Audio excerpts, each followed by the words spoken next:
Good morning, good afternoon, good evening, whichever the case may be. For all of you listening out there across the crazy planet Earth, welcome to a brand new season, Season 12 of Vestiges After Dark.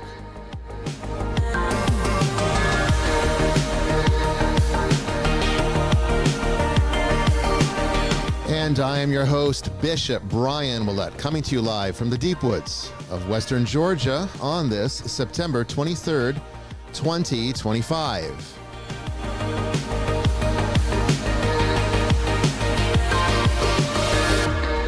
Tonight we like to start off, these days anyway, we like to start off every new season with open lines, open topics. It gives me a chance to get back into the rhythm of things, and it gives you your favorite show. You get to be the guest, and I will answer, and my panel will answer all the questions that you present to us, either by calling into the show, we'll have that number up shortly, or in the chat rooms across the internet. It's always a great one here tonight on Vestiges After Dark.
Everybody, welcome to tonight's episode of Vestiges After Dark. I hope you have had a wonderful summer. I hope it was relaxing and everything else that summer should be. I know I had an interesting summer. I did some interesting things, and we still have our summer special, so it's not been too long since we've last had a chance to spend a Tuesday night together, but we're back in full season now on this brand new one, and I hope that you're ready for it. We've got some good episodes lined up for you. Still working on a few, actually, so the full season should be coming into perspective very soon, and we'll know exactly what we have available to you for the rest of the year, all the way till just about the Advent season is when we stop. So probably 9-10 episodes, something like that, I think. Anyway, I want to jump right in here because it's been a while, and I like I said, I've done a few crazy things with The Conjuring. The Conjuring 4 came out, Last Rites, I think it's called, right? Yes. Conjuring Last Rites. And I was unexpectedly called to go and handle a few of the opening premieres. It wasn't really a premiere, it was more like a preview, a screening, I think they call it, where people were invited. And the one in Texas had some, I guess, big influencers, internet, TikTok influencers there. And I didn't realize that. But when I was there and I was asked to bless anybody who wanted it and hand out holy water to anybody who wanted it, interestingly enough, practically everybody took the holy water. Almost everyone took the blessing. I think only 4 people out of 250 refused. So that's pretty good, I think. And everyone took the holy water. So we didn't have any left. But I didn't realize that those influencers would have spotted me from Ghost Adventures, and it kind of became a little bit of a Ghost Adventures fan club kind of thing. Too. Yeah. Instead of, ooh, look at this guy. Yeah, I was like, it was a little embarrassing because it's like I'm here to promote The Conjuring 4, not Ghost Adventures, but they got excited, and apparently some of those videos went viral, sometimes for the wrong reasons. Oh, yeah. Because a lot of people have criticisms about saying it was a promotional stunt from the studio. And look, I'm not going to confirm or deny that. I really don't know what their motivations are. They just said they wanted a priest there. And they wanted me at those. So that's all I can really testify to. But I will say this. I will say this.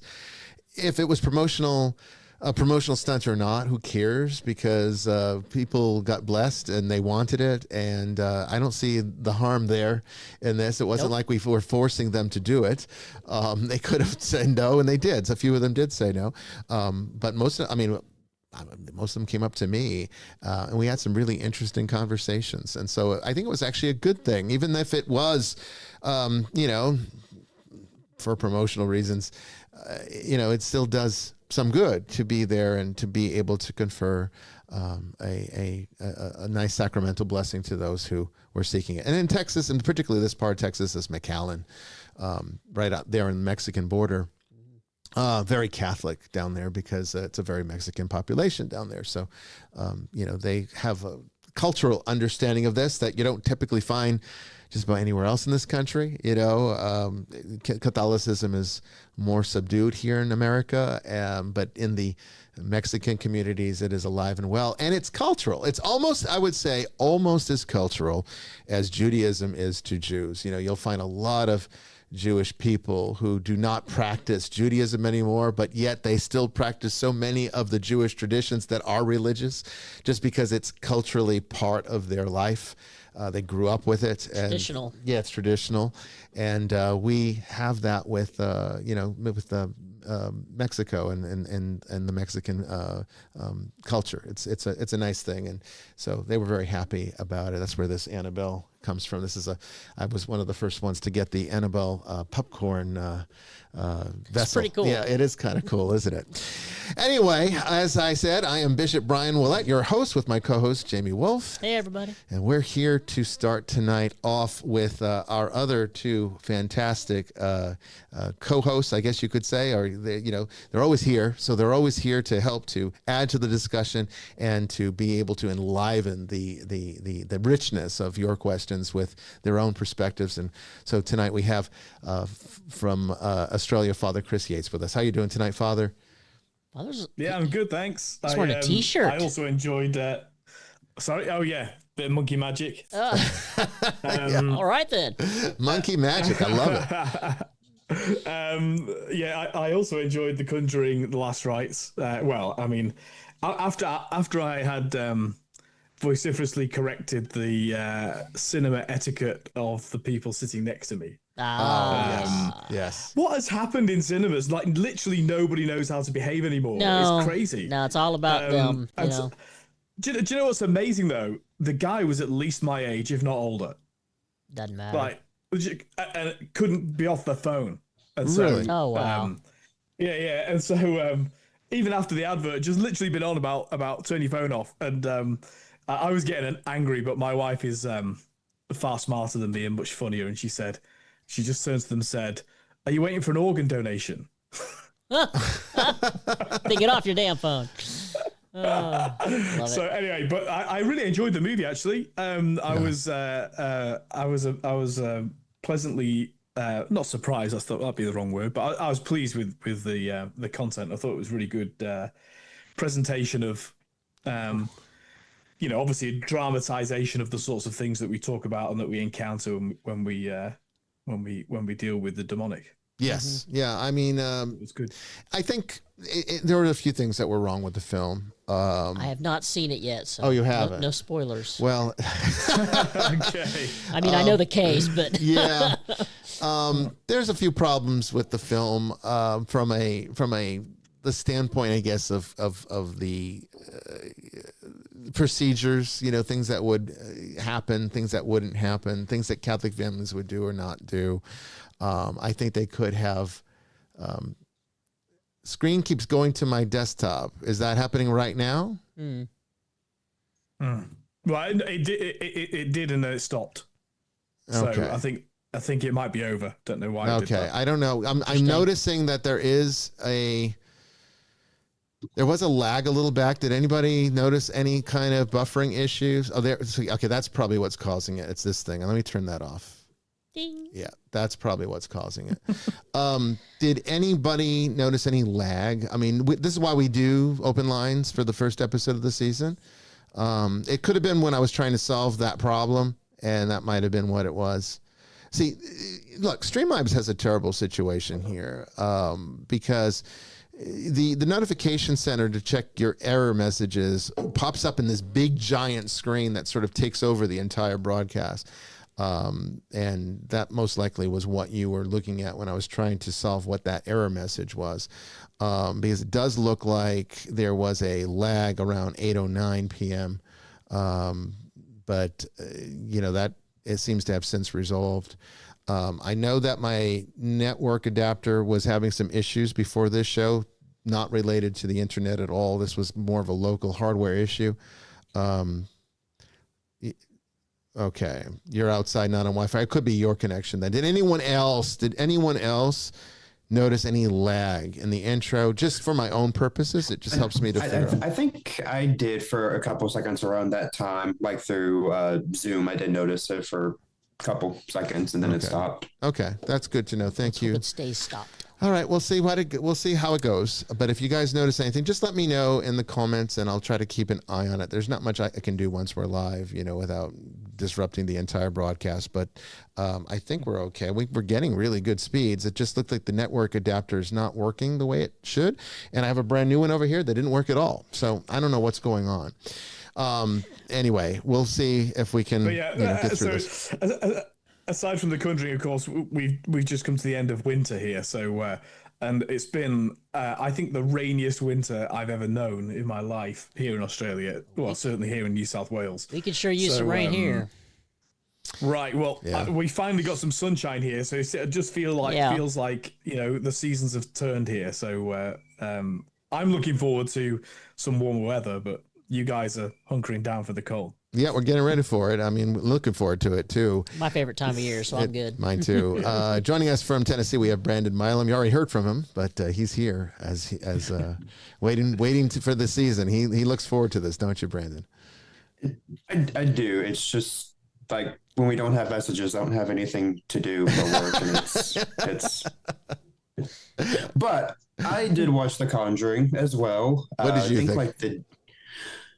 So without spoiling it, you're welcome, Jamie. Thank you. For the most part, I did enjoy it. I think the worst part about it for me wasn't even the movie itself. It was the fact that how much prices have increased. Yeah. Yeah. Because I think the last time I went to the movies was to see, I think, Jaws' 50th anniversary. So it's been a while. And so like the price of the ticket was $15. And then if you got like a small popcorn and a small drink, you're looking at $31, $32. Mm-hmm. I thought, oh my, I'll just wait to stream it for like $7 a month. I've been doing that. And that's what's happening. See, that's the problem. And they're kind of shooting themselves in the foot because, I mean, you can't, if you're willing to wait just a short time, and it's really a short time now. It's excuse me. You can save so much money that way. I think that's what's happening. Yeah. Weapons was actually. Go ahead. No, I was going to say to all the Zoomers in the audience, we used to have to wait like nearly a months. year. Yeah. to go from cinema to videotape. I mean, tell me, do you remember these times? I mean, you might be even too young for this one, Father, but I remember when I was a boy. I remember when Poltergeist 2 came. I was a Poltergeist fan. I'm still a huge Poltergeist, one of my favorite movies of all time. And then when Poltergeist 2 came out, I was like so excited. I can't believe they're making a sequel to my favorite movie, right? And I was still a kid, right? And so that would come out, and you'd binge it in the theaters, maybe go see it 3 or 4 times. Matinee back in those days was probably like $6. And then if you wanted to own it, okay, not only did you have to wait about a little over a year before it was available on VHS, but to buy a new VHS of a movie that was just released to VHS was in the $200 or $300 range just to get the movie. And so owning a new movie was just not possible. What you typically did in those days is if it was a big enough movie, you waited for it to be aired as a Sunday night special on one of the major networks, ABC, NBC, and recorded it. Yeah. And then you'd had it on your own, but you'd have to usually wait about 3 years for that. So if you liked a movie, if you really enjoyed a movie, you were pretty much shit out of luck after it was out of the theaters. Sometimes you could get it on HBO or Cinemax in a few months, and then you recorded it from You could record it from that, if you were lucky, yeah. Yeah, if you were lucky. Or, like, may not own it, but I know when I was a teenager, you have a friend that works at the theater, and you watch it, come back out, go back in, watch it again. Yeah. You only pay once. Pay once, yeah.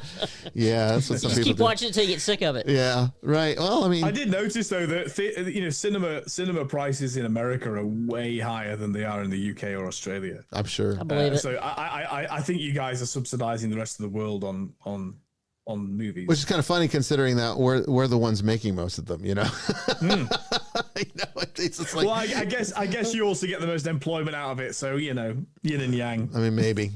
But not for long, because like I said, I think they're pricing themselves out of the market. I really do. They are, because I can get. I watched Weapons last night on.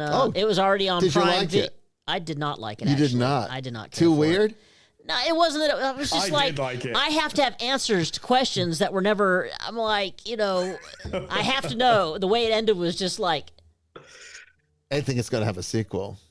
I'm sure it will, Yeah. but yeah, I was rather disappointed. But it was nice to be able to get it on Prime, download it, pay $20, and I can pause it whenever I want, go to the restroom whenever I want. I can be comfortable in my own recliner, make snacks, and for $20, you can have as many people as you want over at the house, and I ain't got to pay all the stuff for the popcorn. I make better popcorn at home anyway. Usually. So, so that was nice. But yeah, I'm waiting for Conjuring 4 to come out because I'm honestly, unless I'm going with you guys, I could care less about going to the theater anymore. Well, I limit my theater visits not for financial reasons, just for time reasons, to just the movies that I have to see. For me, it's people issues. Well, that is it. A lot of it is that because we have a theater here. We have a home theater here, and it is far more comfortable than going to. I can vouch for that. That's a very comfortable theater. Yes. Very nice. And it's even better than because you were here when we had just moved in. We've made it nice in there now. And it's I can drink what I want. I can pause the movie and go to the bathroom if I need to. Exactly. There's all sorts of things that you can do. Well, especially now movies are 6 hours long. I know, right? Becomes more important. I mean, at least back in the day, they had intermission between the two parts. Right? They don't even do that anymore. I remember when what was it? Space Odyssey.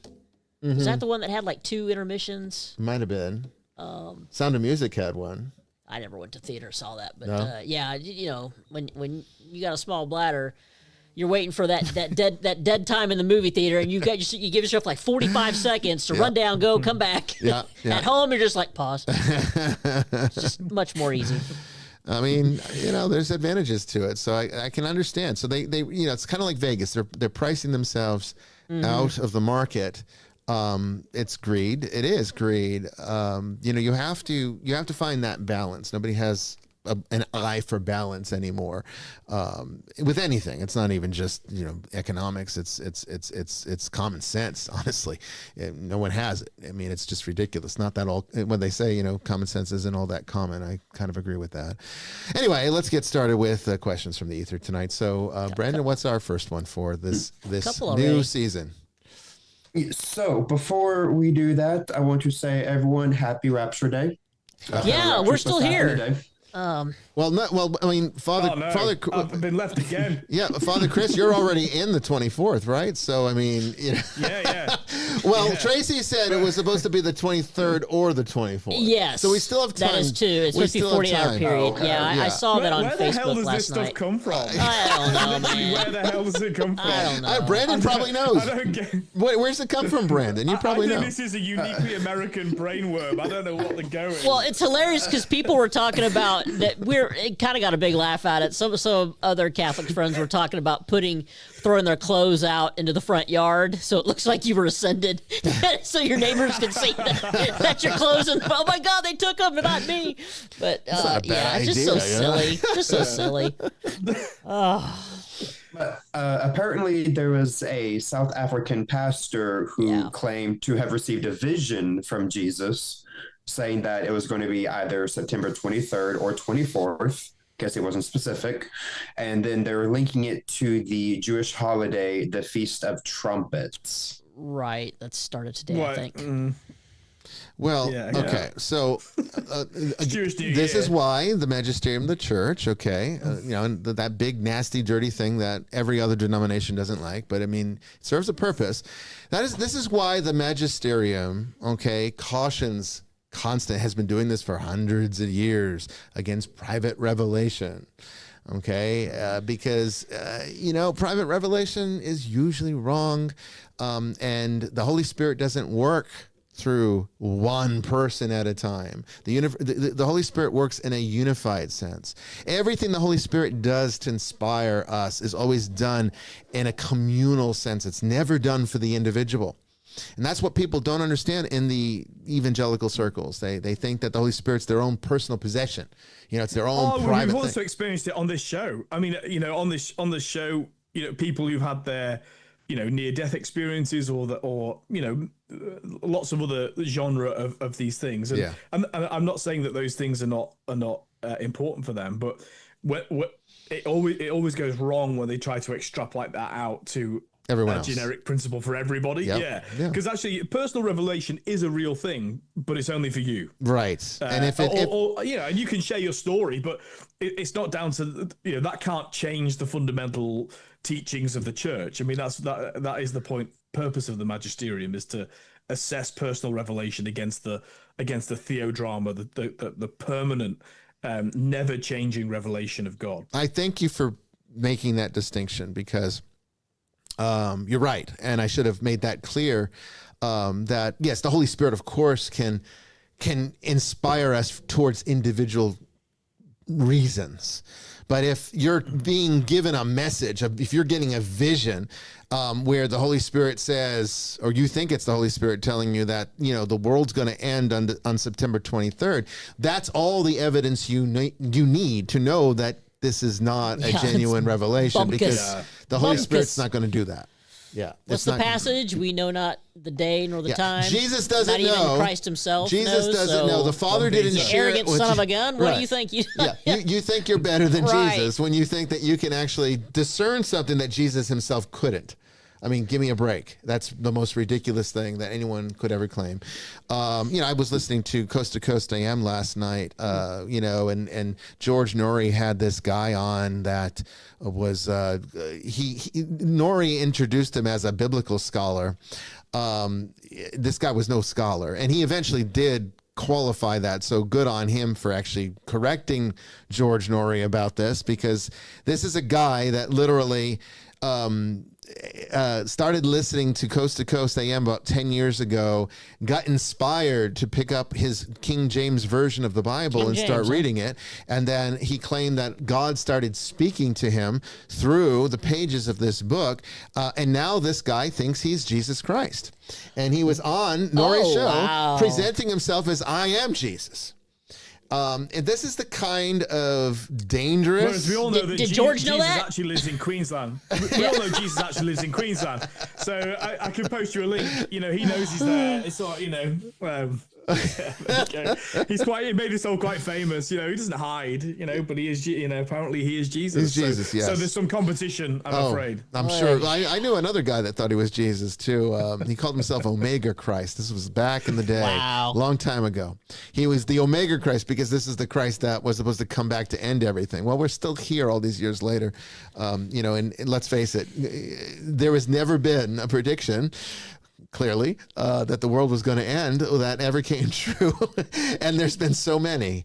I mean, they used to think the world was going to end in the year 1000 because, all of a sudden now we're, 4 digits in, I guess, and that's going to be it. Y2K was going to be the big end for some people. God, I remember that. The only important thing to know is that the world will end. Yes, but when it will end, you're not going to know when it is. And the most important thing, if you're really concerned about private revelation and all that shit, okay, when you die, it's over for you. So, you're going to get your wish sooner than you think. And it really doesn't matter when it's over for everybody, because when you die, it is over for you. And that's really the only thing you need to worry about, right? Tend to your own spiritual care, I think, instead of worrying about what's going to happen to the entire world. This end times crap has gone off the deep end, and I'm so tired of it.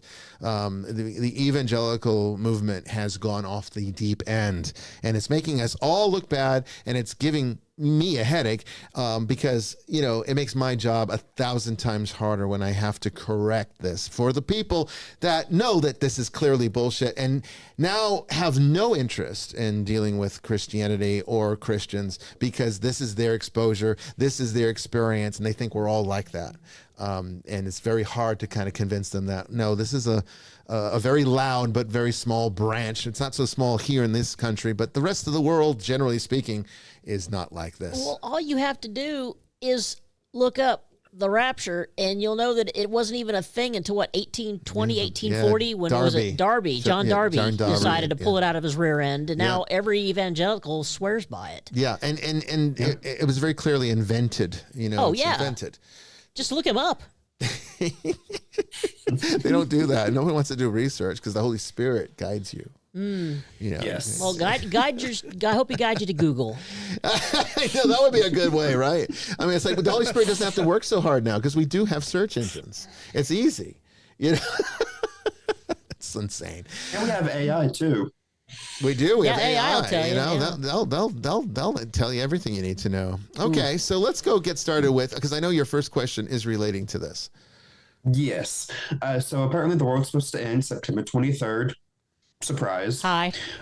Many people are saying that they've had visions of Jesus telling them of the date. Wouldn't this be a type of egregore in the mass consciousness of society? Yeah, that's exactly how egregores are generated and how they work from a metaphysical standpoint, because ultimately this is really more of a metaphysical question. Egregores, for those who are not familiar with the Western mystery tradition, or the Eastern one for that matter, are basically what are known as thought forms. They are incorporeal projections of mental data that can exit into the corporeal and affect the world in corporeal ways. They're called thought forms. In the East, they're called tulpas. But when they become sort of a larger than life sort of reality that starts to affect multiple people on a grand scale, then we tend to call them egregores, because it's this larger thought form that's affecting a large number of people. And this is absolutely a type of egregore that is toxic, and make no mistake about it, it has all of the possession ability of a actual demon in the fallen angel sense, or the more traditional sense, perhaps, is a better way to say that. Think about how easy it would be to create one when you have someone so impressionable about their faith. Like, this is going to happen. They're looking so forward to it. Well, and see, that's the thing about fervor. Okay, people are not typically, in my experience as a pastor, one thing that I would say is the greatest flaw that humanity has in terms of its faith experience is that there's a lot of fervor, there's a lot of perseverance, but there is almost no discernment. So the average Christian does not do a good job being able to discern the difference between a endorphin high in their brain and an actual spiritual experience from God. They can't tell the difference between the two, which is a very dangerous thing. So much so that a person that is weak in this regard is probably not going to get a genuine vision from God, because God doesn't want to be the author of confusion. That's the devil's job, right? Yeah. So, this is the real issue here, is that these kinds of things can become a source of confusion and disruption in people's lives, as case in point, the guy on last night's Coast to Coast. Go, if you've got the Coast to Coast app, go and back and listen to it. This is a person who is, I don't think, was very stable.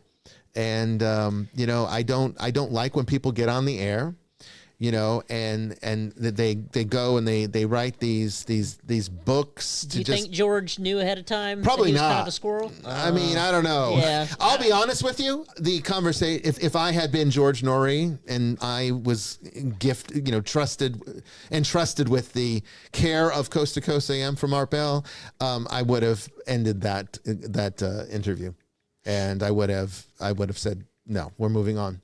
No way. I would not have allowed somebody to monopolize the airwaves for 2 hours,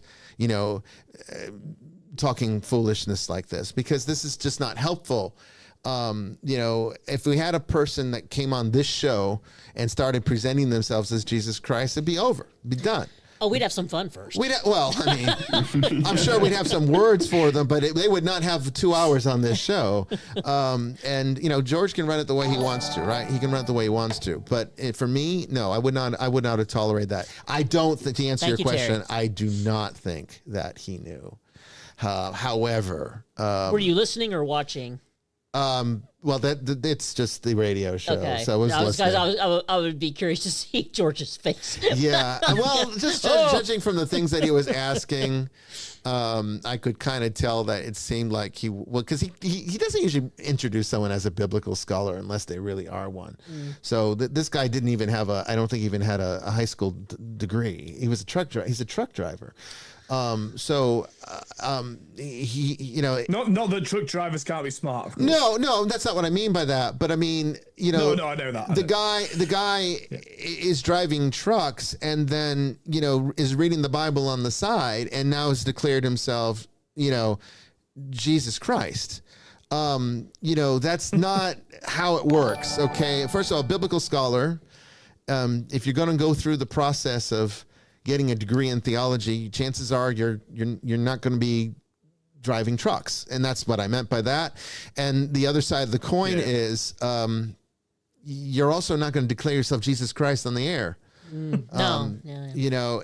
He actually said, I'm coming out. You're hearing it for the first time right here. And he's here to usher in the end times. That's why he says he's here. Look. Go ahead, buddy. You'll go to the wayside. Like the guy in the beanie. You remember him a few months ago? Oh, I do. He dropped off like a bad habit. Yeah. So this guy will be the same way. My feeling is this. Okay, look, I can be criticized for taking a harsh stance on such people, but the problem is that I see this as dangerous to people's salvation. It's dangerous to people's rationality. It's dangerous in a time like this where people are so emotionally volatile and fragile, to be promoting ideas that are dangerous like that. It is not healthy. Doesn't help anyone. It is self-promotional. And I don't think shows like Coast to Coast should be facilitating that. I don't. Yeah, it's cynical. It's cynical hubris, actually. It is. And also, I've heard this. I mean, not that I want to get into the weeds on the current news cycle going on in your country, but there is a difference between freedom of speech, which I'm pretty much an absolutist on that, but actually. The editorial process is not a restriction on freedom of speech. It's to say, I'm not interested in what you're going to say. Like that's freedom too. If I've got a show and I've got a choice between bringing somebody on who can really help to steer people's hearts, souls, minds towards Christ, or I've got someone that can just talk crap for an hour. The editorial process says I should pick the one that leads people towards Christ. I agree. And so, and there's not enough so you talk about it a lot, discernment. When it comes to not speech in terms of can I go out in the street and say what I like? Of course you can. But when it comes to what we promote, put on the air, spend our own time consuming, we really should be more discerning about what is a bit like the difference between personal revelation and the magisterium. What is a good thing for me to just or maybe not even a good thing for me to think, say, and do for my own life, as opposed to what passes muster quality for actually sharing with other people. They're not the same thing. No, they're not. And I agree with what you said about free speech, because I think people have this understanding that free speech means that you know, that you can, that everyone deserves an equal voice in all platforms, in all forums, under all circumstances, and that's not true. There is a certain, I mean, look, the freedom of speech is to generally protect a person from being able to voice their opinions and without being prosecuted, is essentially what it really is about. But that doesn't mean that, you know, you can work for a company and say something that's reprehensible and not suffer consequences because your company doesn't want you working for them and representing them anymore. You're free to say it, and you're not going to go to jail, or you shouldn't go to jail for saying it. People have forgotten that the First Amendment protects you from the government. Not from your peers and not from your boss. Right. So there is consequences to free speech that are natural, you know, and should be there. But society determines that, not government enforcement. And telling bold-faced lies to cause more division is not free speech. Right. That's incendiary. And also, free speech is not a virtue. Like it's a necessary condition that allows for virtuous behavior to be displayed. Yeah. But it's not a virtue in and of itself. No. You know, and so okay. I mean, and I think, you know, look, America has the most extreme version of freedom of speech probably in the world. You know, but the fact that you have freedom to, if somebody's mourning somebody's death and they write things in a public space, not on their own property but on shared property, and somebody else has the freedom to paint over that, you know, okay, you've got the freedom to paint over that. But it's not virtuous behavior. Right. It's not good behavior. And so, yes, you have the freedom from the government. The government can't come in with jackboots and arrest you for doing it. But you don't have freedom from me saying you're an asshole, which is your free speech. Yeah, that's your free speech. And if they were to be told that you can't call that person an asshole, well, that's a violation of your free speech, in my opinion. Right. I mean, you know, it works both ways, and that's the thing that people that, you know, there are people on both sides, actually, both sides of the political spectrum that have their own kind of free speech extremist views. But one thing I've seen that is very common to both of them is that free speech only seems to really apply to their side. They don't really like it when the other side uses it too. And, you know, the reality is if you're an advocate for free speech, then that means that you need to protect the other person's point of view as much as your own. Yeah. You have I agree with that. I mean, but the framers of the Constitution, all of the freedoms that the framers of the Constitution enshrined, and they were very wise. And by the way, the U.S. Constitution, all that is basically is the 18th century unwritten Constitution of England written down. You know, and you replaced the king with the president. Pretty much what it is. Yeah. Thank God you did it, by the way, because England's abandoned it. They've gone in the opposite direction, haven't they? UK's hurting right now. I mean, the hate speech laws are they're trying horrible. to introduce Sharia law in England. Well, we have hate speech laws in Australia. We have far less protest and dissent because we haven't got enough people to dissent and protest here. At least in England, there are people that are kicking against the. But who gets to decide what's hate speech? I mean, what's the criteria? Absolutely. Unfortunately, it's the people in power. You know, that's the problem. But those framers, importantly, they weren't libertines. They believed in liberty. And liberty is, yes, you have all of these freedoms from government control over your life, but it's the freedom to you have those freedoms so that you can be virtuous, so that you can live a good life. A good life does not mean a hedonistic life. Right. It means a life of goodness. And so, you know, the idea is we're supposed to use this free speech, this ability to speak about the gospel or whatever your kind of religious or philosophical background is, to promote the best ideas to rise to the top. Yes. And from what I can tell, it's being sort of weaponized by people to say, listen, the only test of freedom of speech is if I can be my absolute worst self and no one stops me. Right. It's like, no, that's not exactly what the intention was. Yes, the government shouldn't stop you, but it doesn't mean that I shouldn't, like you said, use my free speech or my platform or whatever it is to say, actually, those ideas, those thoughts are really dark and bad, and they're going to be bad for you and for your community, and therefore for our nation. And so I'm going to oppose you with everything I've got. You know, that's the idea of freedom of speech, is that it allows the necessary platform for virtues to come out. Unfortunately, it also allows vices to come out as well. Well, I mean, it's that's not for the government to control that. That's for the us price to of control. every freedom, though. Well, I that's mean, the Voltaire quote I had to look up because Voltaire is one of my favorite atheists. Attributed to one of your Voltaire, favorite atheists. Wasn't he an atheist? I disapprove of what you say, but I will defend to the death your right to say it. Yeah, I mean, of course, there's no proof Voltaire ever said that, but it is attributed to Well, him, it is so- attributed to him, yeah. well, whoever said it, somebody said it. Somebody had They some the right discernment. Idea. They That's had the what right that was. idea. Yeah. I mean, but my view on it is, look, I mean, you know, we have freedom, and freedom means that you have to live with the people who do things that you don't like. If you want to protect your ability to do whatever you want, you have to protect their ability to do whatever they want. And the line is drawn when you start disturbing other people's peace. That's basically where I think you draw the line. The issue is that can sometimes be variable, and but I don't Not think if you disturb your own peace. Like if my peace is disturbed because I'm upset by something you've said, you've not threatened to kill me, you've not threatened to do any harm to me. But you say something that but it has that this is the origin of kind of hate speech enthusiasts. Yeah. You know, but you have disturbed my peace. No, you've disturbed your own peace. well, see, that's where it gets difficult because Your peace ain't my problem. The issue is, and it has to come back to, where does the control lie? For example, okay, if you've got a neighbor, you know, we have the freedom to buy sound systems that have these ridiculous potentials to create noise, right? You could have a concert in your house if you wanted to, but if you're living in an apartment or even in a neighborhood where the houses are close together, that could be a problem for other people. And even though you technically have the freedom to blast music, you don't have the freedom to disturb their peace in the process.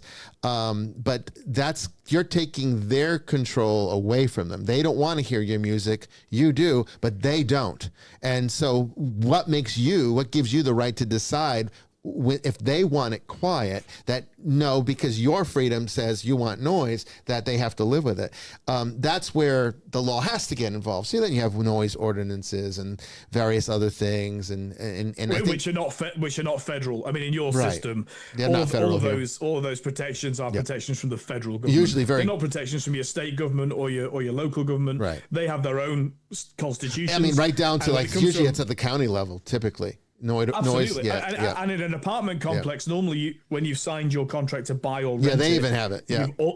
You've consented. Actually, there's not a law. Yeah. There's a bylaw, I suppose, that you're consenting to abide by. All those things are fine. Yeah. You know, it would just be wrong for Congress to pass a law that talked about noise restrictions in your particular building. That, you know, your constitution protects you from that. Yeah, you can't have that. But I mean, the fact is, though, that to what you were talking about, the difference between, like, let's say, you know, saying something that one person might view as hate speech, and you're saying you're disturbing my peace.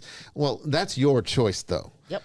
That's not. I mean, you can choose to walk away. I mean, it's not like the person lives in, you know, it's got a blasting hate speech over a megaphone right outside your door, and you're having to listen to that. Sure, that would be a violation. Yeah. But I mean, if you're in a public forum and someone says something you don't like, that's not disturbing your peace, because you have the choice to walk away and shut the thing off or get out of there, whatever it is. But when or master your own response to things, which would be a far better way. I mean, that is, yeah. So, you know, it's again, common sense is not all that common, but I would think that this is common sense. Apparently it's not. No. So that becomes the issue. All right. What's our next question? So next question comes from April. What happened to Joseph after Jesus grew up? You continue to hear about Mother Mary, but I don't recall hearing about Joseph. Not much about him. The tradition basically of the church basically says that he died of natural causes, you know, probably even before Jesus's ministry started. So sometime probably during the missing years of Jesus, sometime between his childhood and his young adulthood. Or teen years, probably somewhere in there, and you know, it's also pretty much believed and pretty much accepted by biblical historians, theologians, that kind of thing, that he was of advanced age anyway. Back in those days, it was more common for older men to marry younger females. We didn't have the same stigmas that we have today back then. It wasn't quite the same kind of thing. And, people didn't live quite as long or have the same expectation of health. So yeah, life was shorter and harder. yeah, so you get started on life a lot sooner, and so this was considered normal. We might not like it today, but it was normal back then. So it's most likely that Joseph just passed away of a normal advanced years sometime before Jesus started his public ministry. Father, can you think of anything else to add to that? I think that's pretty much the... No, that is certainly what the church teaches by convention and tradition. And I think I only want to add the reason I believe these things, just like I believe that Jesus didn't have any brothers and sisters, is because there's actually no reason to make it up. Yeah. When you a good historical technique is to say, well, what would be the motivation in this being make believe, or invented? Mm-hmm. There's no real reason to invent that about Joseph, Right. So I think it's likely true. I think it also fits in with the customs of Jewish thought at that time. I think when Jesus kind of on the cross instructs John to take care of his mother, mm-hmm. I think that's pretty much a good indicator that she was alone and he was the only one that could look out for her. I mean, I don't know about the cousins, because I mean, typically when the scripture refers to the brothers of Jesus, they're usually either, some people think it's Joseph's sons from another marriage. Some people think that. Others say it's cousins, because back in those days it was more common to refer to his cousins as brothers in a more generic sense. I personally, I don't think these things really matter. They don't change anything theologically. I guess it's interesting to think about from a historical point of view, but if it's not a matter of faith, that's for sure. But however, I also think I think it's a bit. So I'm going to reveal my preferences here, but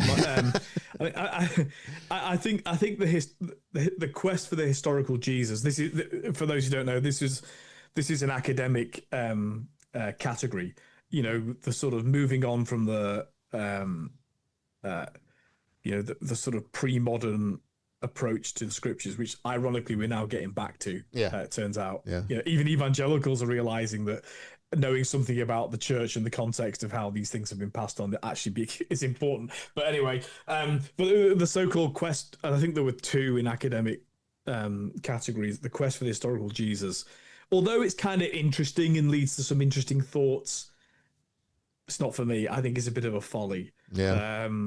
I don't think we can go back to first century Judea in any reasonable way and understand the cultural milieu. I just don't think so. So the quest for the historical Jesus is less important to me. I feel that way. I mean, that might be because I have a very strong faith that Jesus is God incarnate and rose from the dead.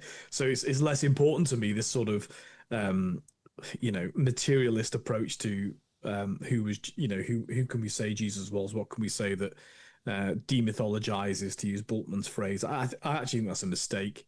Yeah. I'm glad people had the freedom to do it. I just think that we've let it's petered out. So I'm less bothered about those things, to be honest, but that's just me. Oh, well said. Okay. What's our next one? So third one comes from Abel. Would it be a sin if I purchased an energized object with the intention of acquiring more wealth? Okay, well, that depends entirely upon what you decide to do with it. Okay, assuming it even works in the first place. Yeah, what do you mean by wealth? And what assuming you are able to perform a metaphysical ritual of some kind to increase your wealth, what do you do with it? What is your intention behind it? And you can't just give a blanket answer that sounds good. You have to really discern your own heart in this matter, because chances are, if you're seeking that kind of application, Not in all cases, of course. I'm not going to be that generalized here. But if you're seeking that kind of solution to a problem, then chances are you're a little out of touch with yourself at the same time. I'm going to stand by my more universal answer to this, though, is that why do you feel that you need to perform a ritual or to obtain some kind of metaphysical substance that increases your wealth, when the needs that you have are best answered by going to prayer and determining what you can best do within the context of your relationship to God to improve the circumstances that are causing these deficits. Now, that is not to say that you go to God and be like, I'm broke, send me money. That's not how it works. Okay, God does not write checks, and money doesn't have any intrinsic value to God. So the idea of some of these prosperity pastors that teach that God wants you to be wealthy is nonsense, because God doesn't have any relationship to these human concepts that we create. And whether we like it or not, wealth itself is a human construct. What is not a human construct, though, are the resources of creation. As I said at my last sermon on Saturday, what Christians need to remember foremost in their mind is that everything in creation is here to aid our path towards salvation. They are not to be squandered for personal gain or personal pleasures. Now, that's not to say that you can't enjoy them, as long as your priorities are set right and your obligations are being met. Then absolutely you are encouraged by God to enjoy your life here. Otherwise, he doesn't want you to be miserable, but at the same time, he doesn't want you to at the exclusion of everything that's important, be pursuing wealth for personal needs. And so again, the answer to the question from a moral point of view, because they're not asking whether they should do it. They're asking if it's a sin to do it. The sin is not whether you do it or not. The sin is why. Why are you pursuing this? What is your intention, and what are you trying to get out of this? If it's gain for gain's sake, even if you write in some noble reasons in there and say, well, I want to make a better life for my family. Well, that's a noble reason. I want to take care of my kids and set up a college fund. Okay, that's a noble reason. But the fact of the matter is, if the goal here is not to improve the quality of your life so that you can attain salvation and help everyone in your life to do so as well, then you're falling short of the whole reason that any of these resources exist in the first place. They're not here to make you happy. They're here to make salvation possible. The only reason why you're able to take the next breath into your lungs is because God is giving you an opportunity to find him. That's it. It doesn't go any further than that. So when you start looking at saying like, oh, I wish I had more money and I'm going to go do some witchcraft to make more money. Well, you got to find out, well, why is that deficit even there in the first place? And why haven't you gone to God about that? It is. It's the antithesis of the Christian life. Yeah. I mean, I love that Ben Shapiro refers to that approach to God as, God as the giant gumball machine in the sky. Yes. Let me put my penny in the slot. Yes. I think the only true request to make of God, well, the truest I can think of in this moment is Lord Jesus Christ, Son of the living God, have mercy on me, a sinner. Mm-hmm. I can, that should, if that's your request, or if that's the genre of request that you have for God, that is in fact the correct approach to asking God for things. Yes. As soon as it turns to a material benefit for you, you're askew.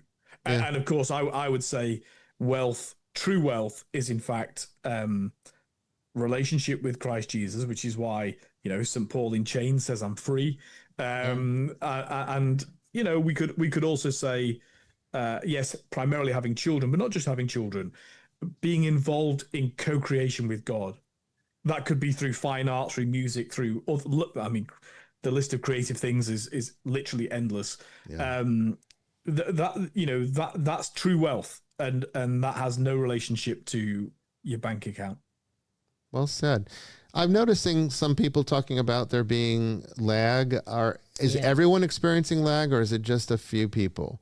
I'm just think it was asking just real because quick. I'm not seeing any problems on my end right now. We had that one thing at 8. There was one lag at 8:09. There's been nothing but a healthy stream since. So I'm just starting to wonder if there's just like really bad internet tonight for people. I hope it's not the rapture. No, it's already tomorrow here. There's no rapture. Yeah. Okay. I don't think it's my connection, but then again, like I said, this network adapter's been working a little funny, and I'm going to have to maybe run some tests with it. It could be that, but I'm not seeing though. Usually it would tell me on my screen that there's a problem here. So could be just normal internet stuff on your end as well. But as long as we're still here, we're good. Okay, well, I guess we have time. You had a bonus question here. I think we can probably answer one more before the top of the hour. Yeah, so it should be kind of a quick-ish one. When it comes to the ambiguity of Revelation chapter 12, verse 9, what is the serpent of old? I see many people use that to conclude that the Eden serpent was Satan, but understanding the Jewish perspective in which the Eden serpent was not Satan, would that verse be referring to Leviathan? Yes, I would say it's absolutely referring to Leviathan. And I think the important thing to keep in mind when you're looking at these archetypal symbols from Scripture that span literally like 3,500, 4,000 years of thought, maybe even beyond even recorded thought, to the point that you're adopting some even more ancient traditions into the writings. You're going to get these symbols that represent various things that now in the apocalyptic age, which is really what we live in now. It started in Jesus' time and it has continued on and has evolved through various iterations. The Middle Ages definitely had their own version of this, and we're now living in a similar time again, as we were talking about with end times and evangelical Christianity and people thinking the rapture is going to happen tonight. This is apocalypticism. It's not always healthy. There is there's the healthy kind, because remember, an apocalypse is not necessarily the end of the world as we tend to think of it. It is actually the correction of the world, and it is through revelation. It literally means revelation. It means revelation. So the book of Revelation is also the book of the apocalypse. One's Latin, one's Greek. Yeah, it means the revelation of God. And what is that? That we are going to be perfected and return to Him. It's not about end of the world, suffering, destruction. That's what people zero in. Could I exhort people not to begin their scripture readings with the book of Revelation? Can I just say that they'll never listen. But that's where all the cool stuff is. Once you have exhausted your knowledge of the Gospel of Mark, that's the shortest gospel. Once you've exhausted all there is to read about the Gospel of Mark, then start on the book of Revelation. By the way, you'll never start on the book of Revelation, but it's much more important to understand the Gospels. The book of I'm clearly not saying it's forbidden, don't read it. I'm just saying that if you want to mislead yourself in the Christian faith, the best place to start is the book of Revelation. There's another thing that I would like to share with everybody, because this might surprise some of you. You have no idea just how close it came to the book of Revelation not even being considered canon. Mm-hmm. It came this close. All right. It was Shepherd only of Hermas had more chance. Yes. Shepherd of Hermas and it actually was much higher up and the it's list. a better text too. It's a better text. And there's, there are theologians that said, I wish that it hadn't been included because it just creates so much confusion that is unnecessary. They only included it, and this is one of the theories I've heard, and it's the one I like the most, so this is the one I'm going to share with you. It was only ultimately decided to put it in because it wraps up the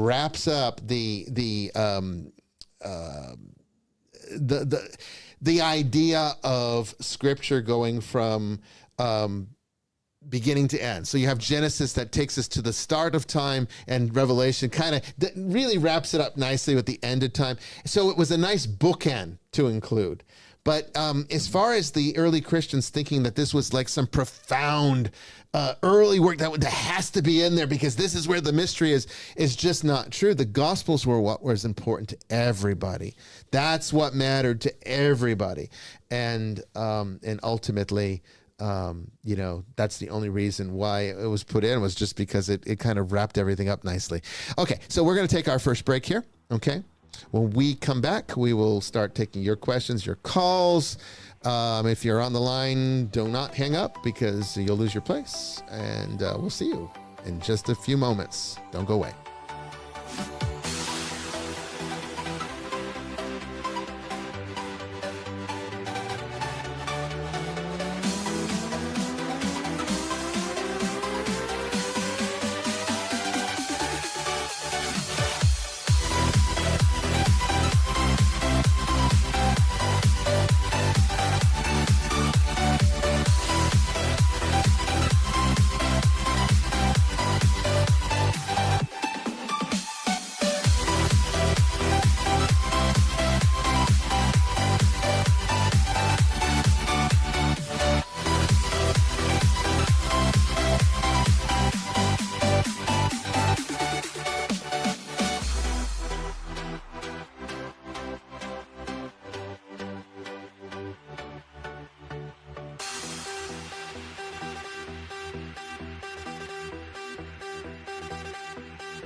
Don't try this yourself.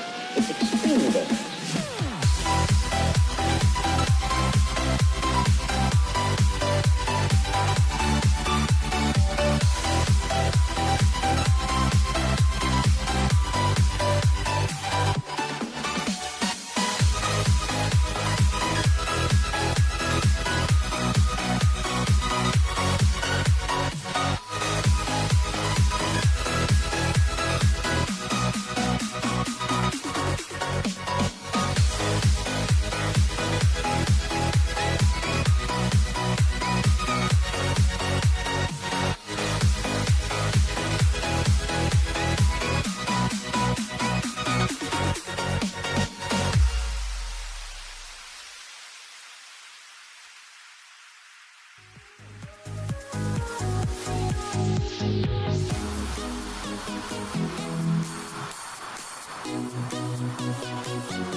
Okay, welcome back everyone to Vestiges After Dark, our brand new season and our brand new show tonight.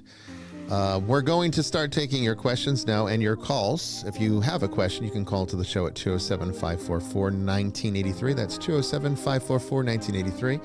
I see that there are two people currently on hold, so don't hang up. We will get to you. And of course, if you have questions, you can start asking them now in the chat rooms across the internet. I don't think we're streaming tonight on Instagram for some reason. It didn't go through, and I didn't want to stop it because we don't get much people from there anyway.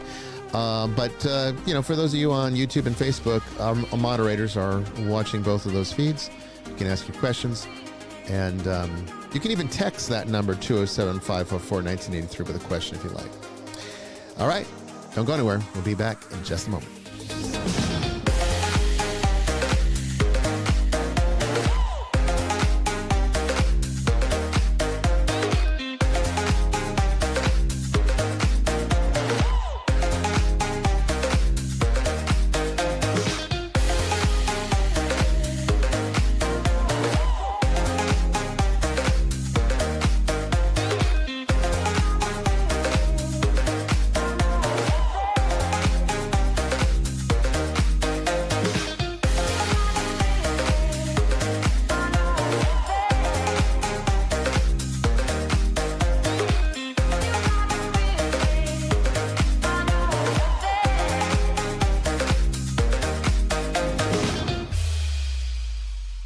Okay, calling in from the 952 area code in Minneapolis. Hello, you are on the air with Vestiges After Dark. Bishop, hi. I wish I were in Minneapolis at this moment instead of South Carolina. Oh, okay. Where the summer has not ceased. Oh, that's true. And hi, this is Calico Binge. You can call me Benji. My question is more on the lines. not theological. I would say it's more dogmatic, I guess. Okay. And I realize the church is non-dogmatic, so I want to speak with you guys because you have probably a much better understanding. I converted to Catholicism, Roman Catholicism, in college 20 plus years ago. Okay. But I've began to think that the role of the Blessed Virgin is not as a co-redemptrix. Granted, I have a daily devotion to the Rosary, and everything that I've been taught over the past 2 decades and such. What are y'all's thoughts on that? And that's basically it. Yeah, that's a great question, and thank you for that. Co-redemptrix is not teaching of the Catholic Church.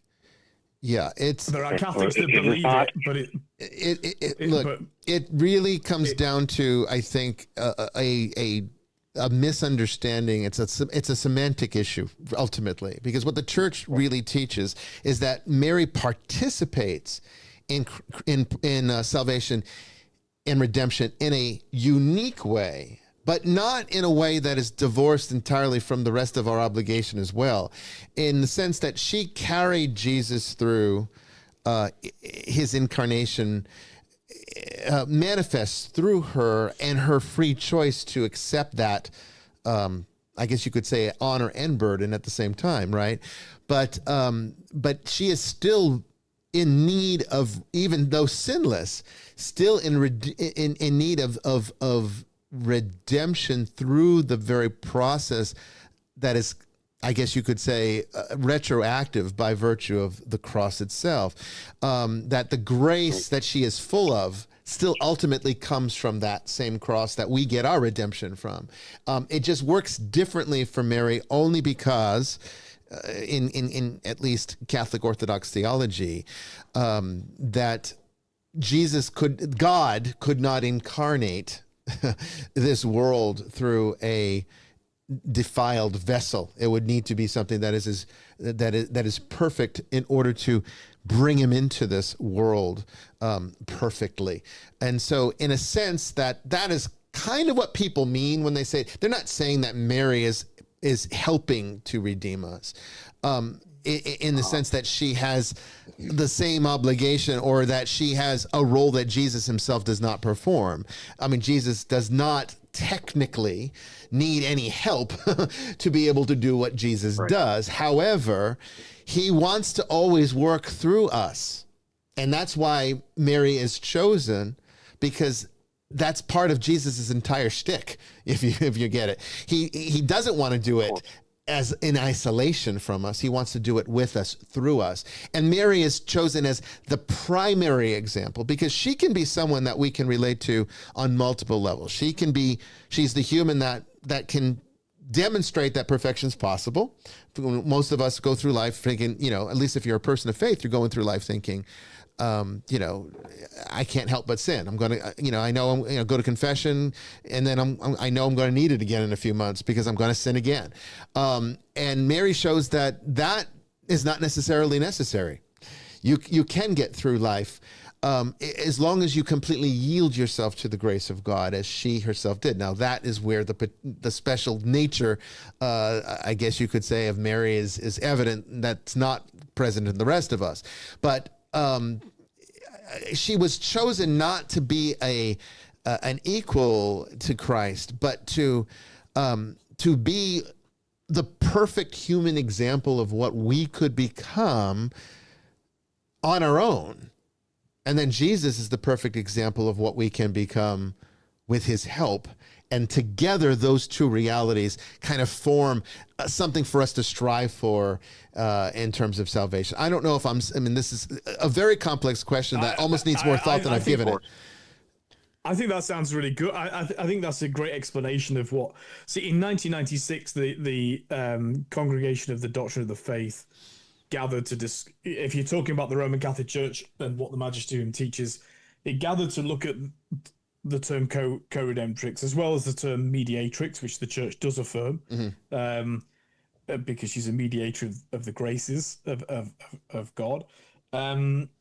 but even though it said co-redemptrix, as Bishop Bryan just explained it, is a pious devotion, they said that the term should not be, in a sense, legislated because it can cause confusion, because it can be confused with the idea that Mary is equal to Christ and is somehow, this is a partnership that's involved in our redemption, so which the church does not teach or believe.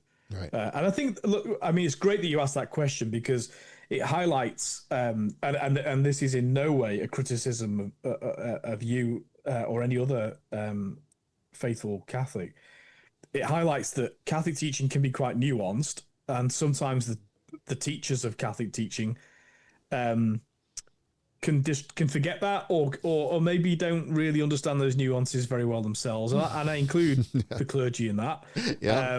Gloss over it. Most clergy don't have to be theologians. We need some theologians to be clergy, but you also need some clergy that don't just mind relate. giving you a hug and Yeah. So it takes all sorts, and the problems come where where the feeling and empathetic type clergy speak like theologians, just like you really don't want some autistic Oxbridge theologian coming in being with you when your mum's died, Yeah, like me. You don't want that. You don't want me there when your mom's dying. So I'm not going to be very helpful. But Father Chris would be perfect. That's why. That's right. Yeah. So I've been with many people when their mum have died. But but again, I say this not to ridicule people, but to display exactly what the Bible teaches us about, what St. Paul emphasizes about that the church is a body. That we need brains, and we also need heart. We need arms and legs and feet, and we can't all be all of them. But together we muddle through. So, it's a brilliant question at opening up the sort of, the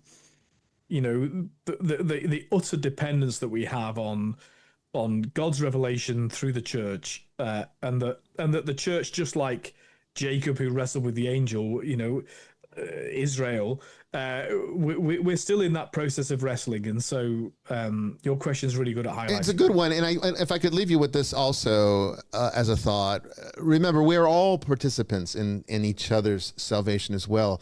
In that sense, we're all kind of redeemers, because it's not just Christ coming to die for our sins, although ultimately that's the foundation to all of it. It can't happen without that. However, he did so in such a way for us to do it through each other as well. So when you have a person that maybe the only thing they can do is pray for the church, maybe the only thing they can do is donate money to the church, maybe the only thing they can do is spend their time, ministering to their family, or maybe they have higher vocations of becoming a priest and a pastor.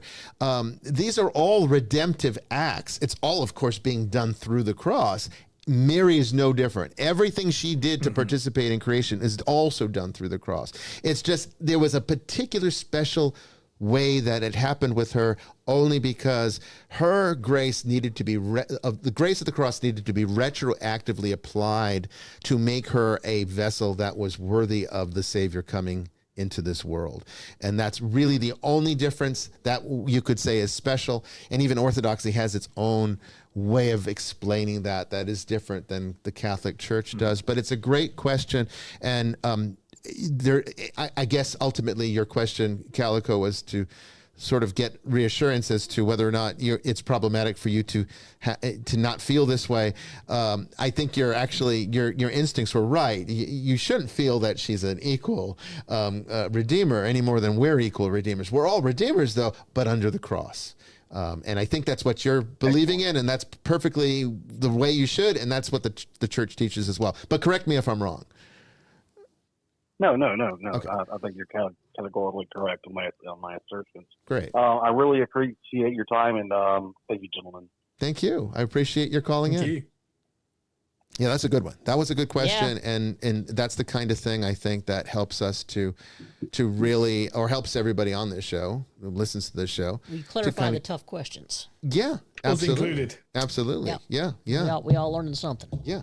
I mean, that's the beauty of it, I think, is that there's so much that can be learned. And as Father Chris said, there's nuance to Catholic theology that you almost have to be a scholar to really fully understand and comprehend, that even the best priests out there might not get all of it. I mean, I don't. I mean, I try. It's why I mean, also, like, I found that a lot of, sincere Protestants who sincere people who are Protestants actually know Catholic teaching far better than most Catholics. Sometimes, because actually they're seeking to understand without any of the background noise. Without it's very hard for us to see what's all around us. So so I find that they often reveal things that help me to teach Catholics. I find the best way to maintain your educational sharpness is to continuously teach, because students always have questions that get you thinking about the material in ways that you would not naturally think of as a person who knows it. And when it becomes something that is so second nature, you kind of take it for granted, I think, after a while. I think anybody who's an expert in something does. I think you eventually it becomes so second nature that you just don't think about it. So sometimes that means that you're losing those nuances, and you're losing your ability to share those nuances in a way that's effective. And I like shows like this. This is why it's my favorite show too, Open Lines. Even though I love having different guests on and hearing different points of view, my favorite thing to do is to just listen to our audience and see what's on their mind, and kind of help them to work through some of their thoughts. And here's a prime example. Okay, so now calling in from the 469 area code, and this is a Dallas, Texas number, I think. Dallas, Texas. Anyway, you are on the air with Vestiges After Dark. Hello, 469, are you there? Hello, Hey. Bishop Bryan and Jamie. I'm really, Hello. I enjoy you guys a lot on the show, and I watched you guys on Ghost Adventures, and you guys are really amazing when it comes to dealing with these demonic possessions and attacks. And recently, I've actually been getting into the Catholic teaching of exorcism and the history of it, and this is my first time asking an exorcist any questions, so I was just really curious. Before you became an exorcist, or during your training towards becoming an exorcist, what were your expectations towards training? And do you have any worries about, spiritual attacks and being spiritually strong to face demonic possessions? That's a great question. I thank you for asking that, because that can get us into some interesting arenas tonight. Essentially, I would say that I did not have any expectation to do this. I mentored under a pastor, a Roman Catholic. Back when I was a Roman Catholic seminarian before I became an independent Catholic, that it was his opinion that dealing with what the church labels the demonic is an inevitability in the work of a pastor, and that it would be irresponsible for anybody to take on the role of priesthood without at least having a firm grasp on what this is, how to recognize it, and then how to deal with it. His approach was a bit avant-garde for most people. He did not believe in the devil in the traditional way. It took me a long time to fully understand his views on this, and eventually when I realized that what he was sharing with me was very much how the Jewish people thought of evil, it sort of resonated with me and became part of how it shaped my life going forward. So because of that mentorship, and because he sort of prepared me for pastoral ministry with the understanding that this is something I could face and this is how you deal with it, I was never really worried about it, because that mentorship also included all of the protections and understandings that come with knowing how to approach evil with the understanding that it has no power over us, none at all, unless we give it freely or are manipulated into it. But the fact is, there is no power there. There's nothing that it can do to us. As long as we understand that, we're pretty much automatically protected by virtue of the cross, you know. And so as long as that's our allegiance, there's really nothing that can happen. So I was never really concerned about attachments or problematic things. What I was concerned about, though, is being inundated with that. And that's exactly what ended up happening, is I became inundated with this, where, you know, I got into priesthood to marry couples who were in love, baptize their kids. You know, I did not get into this to go to people's houses and locate malevolent forces and remove them. I did not expect that I'd be basically a spiritual exterminator. I really saw myself that way. But that's what kind of happened by virtue of the fact that the church does not have, at least in this area, a lot of support, or doesn't give a lot of support in this area for this. And there were a lot of people that needed this help that didn't have anywhere to go, and they found me. And because my mentor said, this is your pastoral responsibility. So when you go into priesthood, if you take ordination, this is what you have to be prepared to do. I took that seriously, and I did it. I was well trained by him. And not really even realizing just how good that training was until I actually had to use it.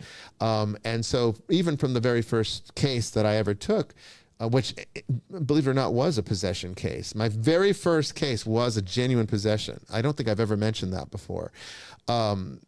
It was almost as if God was saying, okay, let's see how you do. You know, we're going to give you the real, yeah, we're going to put you in, you know. God likes to really, like, if I've learned anything about Jesus, okay, he's the kind of guy that's like, you want to learn to swim, he just takes you and throws you in. Yeah, that's right. Yeah. He just, you know, he throws you in head first, and then you got to figure it out. And that's kind of how it was. So I had my training, and I had my understanding, and I wasn't necessarily feeling like I would have been prepared for this case, but I took it, I handled it, and I resolved it. And it gave me the confidence to know that, oh my God, that training really did work. So, yeah, that's kind of how it worked for me. And so it just ballooned after that case, because I guess word got out that we were doing this, and more people started coming. And before long, we had more cases than we know what to do with. And that's where we're at today.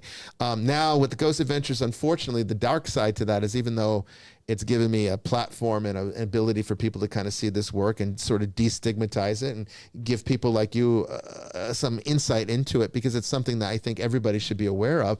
It unfortunately has also opened us up to a lot of people that are not well psychologically, a lot of people that are malingering because they hope that maybe I can get them, you know, a front row seat to in Zach's personal theater at home. I don't know what they're looking for, but they really think that they want his phone number from you, Bishop. They do. A lot of the girls say that they need to be married to him. Some of them think they are married to him. Some of them think they are married to him. Yeah.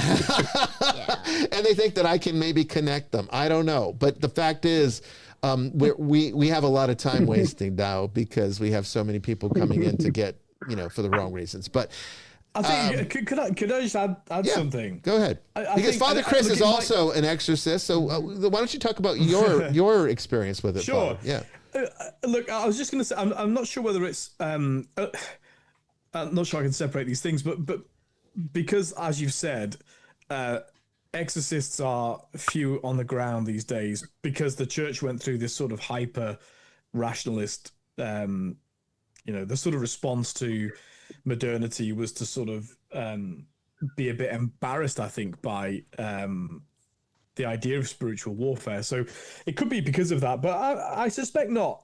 But my experience of exorcists, I am one, I know a few, is that, I mean, even though, you know, Bishop Bryan and I are temperamentally different in lots of ways, we are quite we are quite practical people, in as much as I'm not talking about being sort of fearless in some, you know, gung-ho manner, but every exorcist I've known, including me, I've come to faith. I came to faith as an adult, so I absolutely believe it. I believe the gospel, and I have a really pragmatic approach to that. I think partly as a result of that, and also a bit of a bloody-minded nature. That's what Bishop Bryan and I have in common. I think most exorcists have this in common, where you just go, well, I'm sorry, this is just how it is. You know, there is only God, there is the cross, Jesus has conquered you. So baptism is real, the sacraments are real. So I just go through there and that's what we do. And if you want to start screaming and wailing around and the demon wants to put on a show, it's shut up, we're getting on with this, and you're gone. And I just, every exorcist I've known, even though they have different personalities in lots of ways, have that in common. So, and I think that's partly why, like, I'm not fear would be I have fear for the Lord. Fear is not what I go into an exorcism experiencing. Sometimes I experience some unease if there's malign spirit in the place. I mean, it's not like I'm immune to that right. Sense, but I don't go in there thinking, "Oh my God, this could kill me. This could get the better of me," not because of me, but because I believe in the protections of baptism, of ordination, of the authority of the church that Christ has given it, and so. Interestingly, I've had to assist priests in Anglican, Roman Catholic, Lutheran environments, many of whom, or at least a few of whom, would have been better educated than me on these sorts of issues. But they're not able to do that. That's not their temperament, you know. So they have asked for my assistance to do that. So, you know, I have in my ministry had to cleanse churches, presbyteries.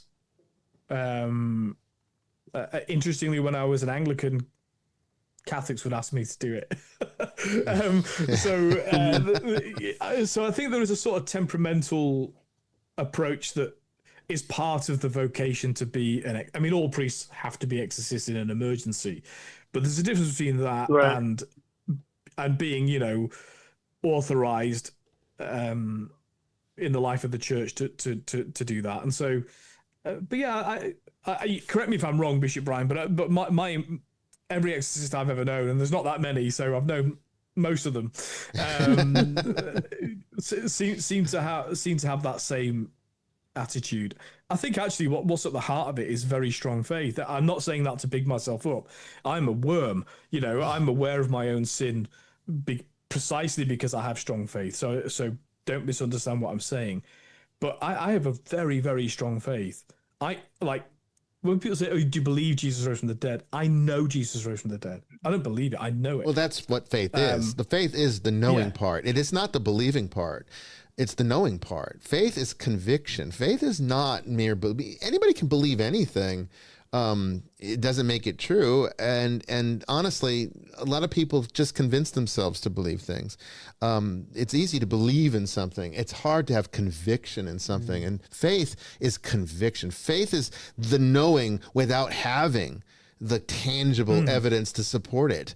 But I would say it's a kind of hyper knowing. It's even better than knowing. Like, for example, my understanding of faith is so pervasive, is so much a conviction that for me, it is more tangible, more real, more authentic, more true than any fact that is scientifically verifiable.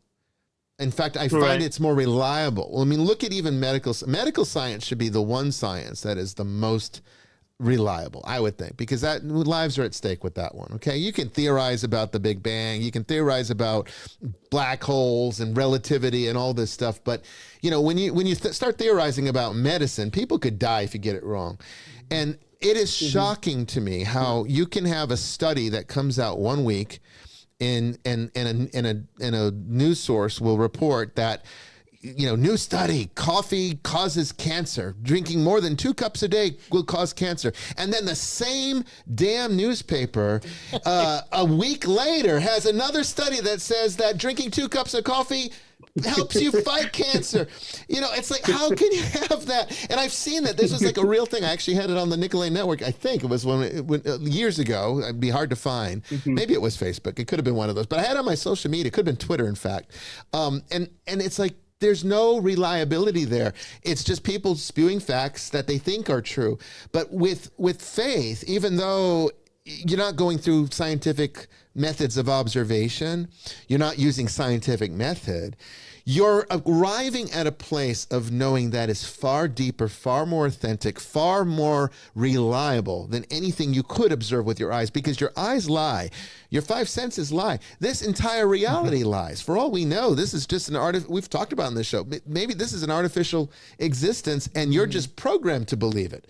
And that would mean anything that you observe scientifically is just part of the program, which means it's a lie. So how can you be so sure that anything that science teaches is true?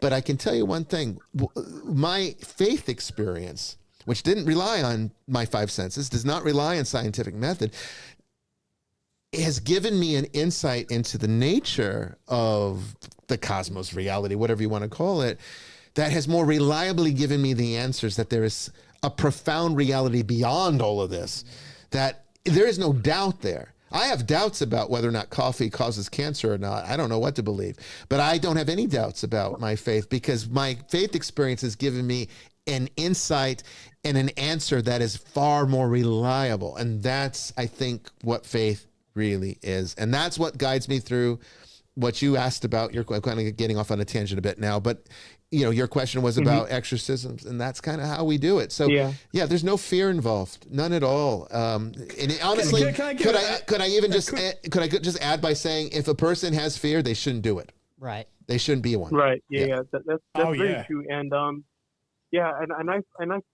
thought about this a lot, because it's a serious job, and I think one of the most things that I admire about exorcists that do this with the will of God, and what's really beautiful is that when Jesus actually shares that power with us, right, for exorcists, for example, to cast out demons and to help people who are spiritually possessed by these demonic possessions. And I think that's really one of the most beautiful things that I've seen from the Bible, and for the exorcist to be able to hold this type of power. And it's really amazing, because I've seen you do it with Jamie on the show, and you really have helped a lot of people, and that's really amazing.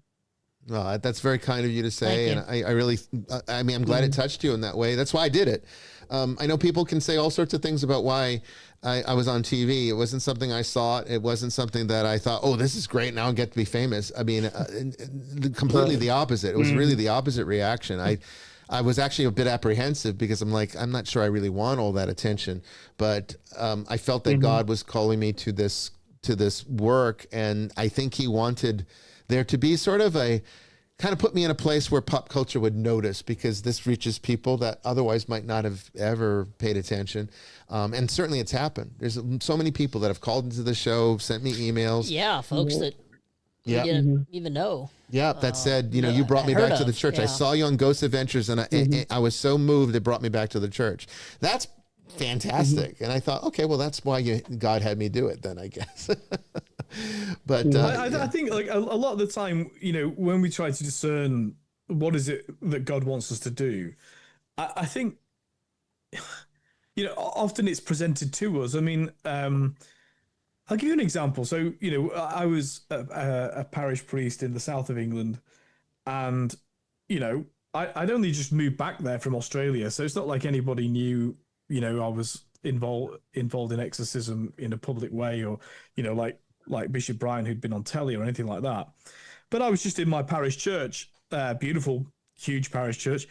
And a bloke young man walks in off the street, and he wants to talk to me. Now, I was also a policeman before I was a priest. And this young man had just got out of jail. So I would have thought the last person he'd be anticipating speaking to would be someone who'd been a policeman. But just walks into the church, and he's a sincere man, and tormented by, and says, I think I'm possessed. Now, it might be a sign that you have some kind of vocation to this ministry if people are literally walking into your church and saying, like I say, not some crazy person, a sincere person talking to you and then mentions this. And then I said, well, in fact, I'm an exorcist. But again, just to show you how normal this all is, my first question to him was, are you baptized? No. I said, right, okay. So baptism involves the rite of exorcism. So that's what we do. So, we're not going to pin you to the floor now and start reciting the Latin. We're going to just do the normal things that the church, that God has provided through his church. And that's exactly what happened. And so now in the end, I did the baptism privately with him, with other clergy present, but not the public. Because in England, the Church of England is the established church, so everyone could be there. And what I did was essentially where the rite of exorcism is used within the ritual of baptism. Although I did that as normal, I then extended that to the ritual prayers of exorcism that are included in the Roman ritual. But I just say this to say how normal it is. It's just like any other vocation that God gives you. A sign of the vocation is that people come asking you for these things. That's a sign. It's not the only sign. The church also has to recognize that in you. But I want to encourage you that for understandable reasons. I mean, the sorts of exorcisms that Bishop Bryan and Jamie have been involved in are dramatic because somebody else has gone in to do something completely different, and then something it's like an emergency call, right? Come in, and it's dramatic. But the vast majority of exorcisms I've been involved in have been, either the Holy Spirit has placed it on someone's heart to walk into my church from the street, or to phone me up, or they've had a baby they want baptizing, and then you find out, that you build a relationship and there's some dark stuff going on in their house. This is the normal stuff of life. And so I'm probably more fearful of doing weddings than I am of doing exorcisms. Oh yeah, because brides' mothers are more of a pain than demons. It's not wrong. Amen to that. You're not wrong. And the other thing is that sometimes when you're being called in to an exorcism, usually it's because somebody there wants help, but when you're doing weddings, it's like you're just a fixture there for their perfect day, and they don't see you as an authority. They see you as employment. So you're like you're just one of the hired help. Excuse me, Father. Can you get out of the wedding photographer's shot? Yeah, that's not pleasant at all. And these days it tends to go that way. But that's the best answer I can give your question. Great question, by the way. Yeah, thank you very much. Well, that's pretty much it. And I just want to say that I'm really happy I can meet you guys and ask you these questions. And I hope you guys have a wonderful night. And I'll be watching. What was your name, hon? Did you ever give us your name? My name is Jason. Is what? My name is Jason. Jason. Hey, Jason. Thank you. Thank you for calling, Jason. Yeah, please call in. Of course. Call in again sometime. We'd love to hear from you. Yeah. Alrighty. All right. Take Thanks care, so much, Jason. Yeah, good question. I mean, I didn't really think about that process for me because it was so organic. Like, again, I didn't get into this. But I think sometimes people think you get into becoming an exorcist because you choose it. It's like, this is the job I want to do. It gets chosen for you, whether you like it or not. But honestly, it's not one you want to choose. It really has to be that God's calling you to it because you really wouldn't want to work through it any other way. Okay, so we've got some more questions here in the chat. I see. What's our next one from the chat? Yeah. So the next one comes from Timothy. It was back earlier, the first hour. Okay. What is the best modern horror movie of the last quarter century? We will fight over this all day. Last quarter. Okay. 25 years. The best horror movie in the last 25 years. So we're talking I'm not really into horror we're talking flicks, for the last 2000 since 2000. I have to say Conjuring 1. Yeah. It's very good. Yeah. Conjuring 1 would be my favorite. In the last 25 years, yes. Now, if you're going to expand it to my whole lifetime, then I think Amityville Horror is definitely up there. Poltergeist is definitely up there. I'm not a huge fan of like monster films. So like Friday the 13th doesn't really do it for me. I liked Cloverfield. Halloween was fun. I have to admit, I kind of like Halloween, but it's campy. But that's before 2000. Friday the 13th and Freddy Krueger. Yeah, you're going way back. Those are way back. I like psychological. I loved them horror. when I was a kid. I loved them when I was a kid, but I can't watch them now. Like, I mean, it's so campy now. They're horrible. And then Shining. Now Shining was brilliant. I love The Shining. But that's all pre-2000. It's all pre-2000. So I have to say Conjuring. Okay. Yeah. Anybody disagree with that? It's not really my genre. I'm still thinking. Actually, there's one better movie, Bishop. Oh, you're going to say The Pope's Exorcist, aren't you? I can see it. I can see it in his eye. He gets this little twinkle. He gets this little twinkle in his eye, and he has to bring it up. The real tragedy of The Pope's Exorcist is not the bad writing. It's the fact that one of my favorite actors was in it. That's the tragedy of it, because he has no business. Yeah. I mean, how do you go from Gladiator to that crap? I will never understand. But hey, it's the way it is. I've just used the internet to help me, because I was struggling with year 2000 and what's since. I really enjoyed The Exorcism of Emily Rose. Did you? Yeah, it was good. It was good. I love Constantine. Very different. Oh, I did love Constantine. And Calico just mentioned Nefarious. I wouldn't know if I wouldn't consider that a horror movie, but that was a very good psychological. Yeah, it's jump scare. It's way more real than horror. And what was the one with Denzel Washington? Oh my gosh, where a demon was jumping. Well, Anthony Hopkins. Yeah. The Anthony Hopkins one, The Right. The Right. Oh my gosh, yeah. That was a good one. Was that before 2000? No, it was after 2000. That was a good one. Yeah. And then the one with Denzel Washington where he was chasing after a demon that kept hopping into people.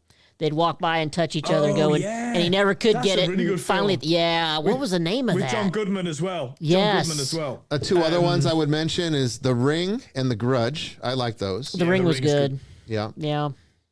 But I have to say the top for me was Conjuring, and probably because James Wan really drove home the old 1970s horror style of movie making. He did. Brought it back. And so it felt like you were watching something from the 70s, and I think I really liked that. Because I think that was our best era for horror, really, is the 70s. It really was, yeah. Campy, yeah. Great question. Not my genre, but there are a few in there that, that was pretty good. All right, what's our next one? So, oh crap! I just lost it. Hold on. Okay. For Trad. Yes. So for you, Bishop, does Dion Fortune's book on Kabbalah deserve its reputation, or can it potentially mislead me? I'm not familiar with that book. I don't know if I know it enough to be able to give a definitive answer on it. I would say, though, that with anything of that nature, you do kind of have to take it with a grain of salt. I wouldn't say to read it with any sense of seriousness. Read it for its intrinsic value of knowledge for knowledge's sake. And then discern. We shouldn't be afraid to expand our knowledge base, and we certainly shouldn't be afraid to hear other ideas or things that might even contradict with our own values. I think that's where you say that again, but a little bit louder. I know, right? And this is one of the problems of the world today, is that people think that everything needs to be the way they think it should be instead of just the way that it is, which means that this world is, believe it or not, big enough for everybody to have their own views, even ones that you find absolutely reprehensible. That's the beauty of freedom, though, is that, you get to have yours too. And we should respect that. We should honor that. We should celebrate that. And that's not even celebrating like diversity in the kind of meme sense and the generic sense. I'm not talking about it that way. I'm talking about in the sense that we should be just grateful that we have access to freedom to be able to have a planet that is this diversified, that people can even find so many things to disagree with. I mean, that's pretty remarkable. And it should be a good thing. It's not celebrated, though. It's treated as a bad thing because everyone wants everyone to think like them. And that's the worst mistake. So I would say that, in the sense of really understanding any of these things, is that we need to give ourselves the flexibility to learn. And this sometimes means exploring things that might challenge our worldview, might challenge what our church teaches, might even challenge what I've taught you. And the fact is, that's good. That's okay. And hopefully you've reached a level of spiritual maturity to have the kind of discernment to be able to make that assessment for yourself as to whether or not you feel that this might be misleading data. Now, I am, like I said, I take anything from Llewellyn and all these different New Age books and New Age stores, New Age section of your bookstore or Amazon, whatever, with a grain of salt. Most of it is garbage. I'm going to be completely honest with you. It's not that much. It doesn't take much to write a book today, because I wrote a book and I know how hard it is to get it published. And if you don't write the crap that they want you to write, they're not going to publish you. They're not looking at who's got the most remarkable ideas, who's got some data that can truly change the world. They're looking and say, what's the fastest buck we can make with this stuff? And honestly, that means the lower end material. Okay, it really does. I'm not one for self-publishing, which is why I haven't ever put my book out there. Maybe one day I'll get around to it, but I can't make any promises because I just don't have time for stuff like that. But I mean, if you wrote the book, My Experiences with Zach Bagans, then they'd publish that. They would. But I'd have to throw in a lot of shit that probably was exaggerated just to get it to be that next level. And that's the way it is today. So in a lot of ways, published material, which used to be the gold standard for fact, has now been twisted by for-profit interests to become more like propaganda. So you have to know that anything you read is going to probably have a component for that, and you have to have the wisdom to be able to identify it. If you feel that you're at risk for being misled by something like that, then don't bother with it.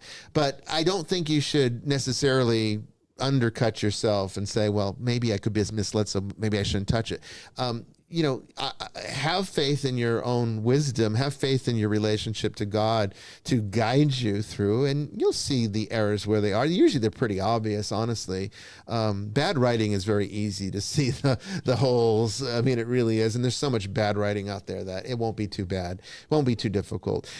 Scholarly approaches is different, though. So, what you can do is sometimes look at sources, read reviews, see what people say about it. If you get a lot of hokey dokey people being like, oh, I read this book and it took me to another dimension, and I channeled this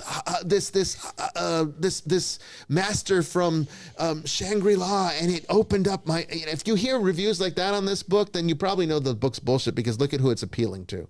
Okay, but if it's something that it gets really deep into Jewish mysticism from the Middle Ages, references several rabbis of the time, then you might want to be like, hey, this could be an intriguing read.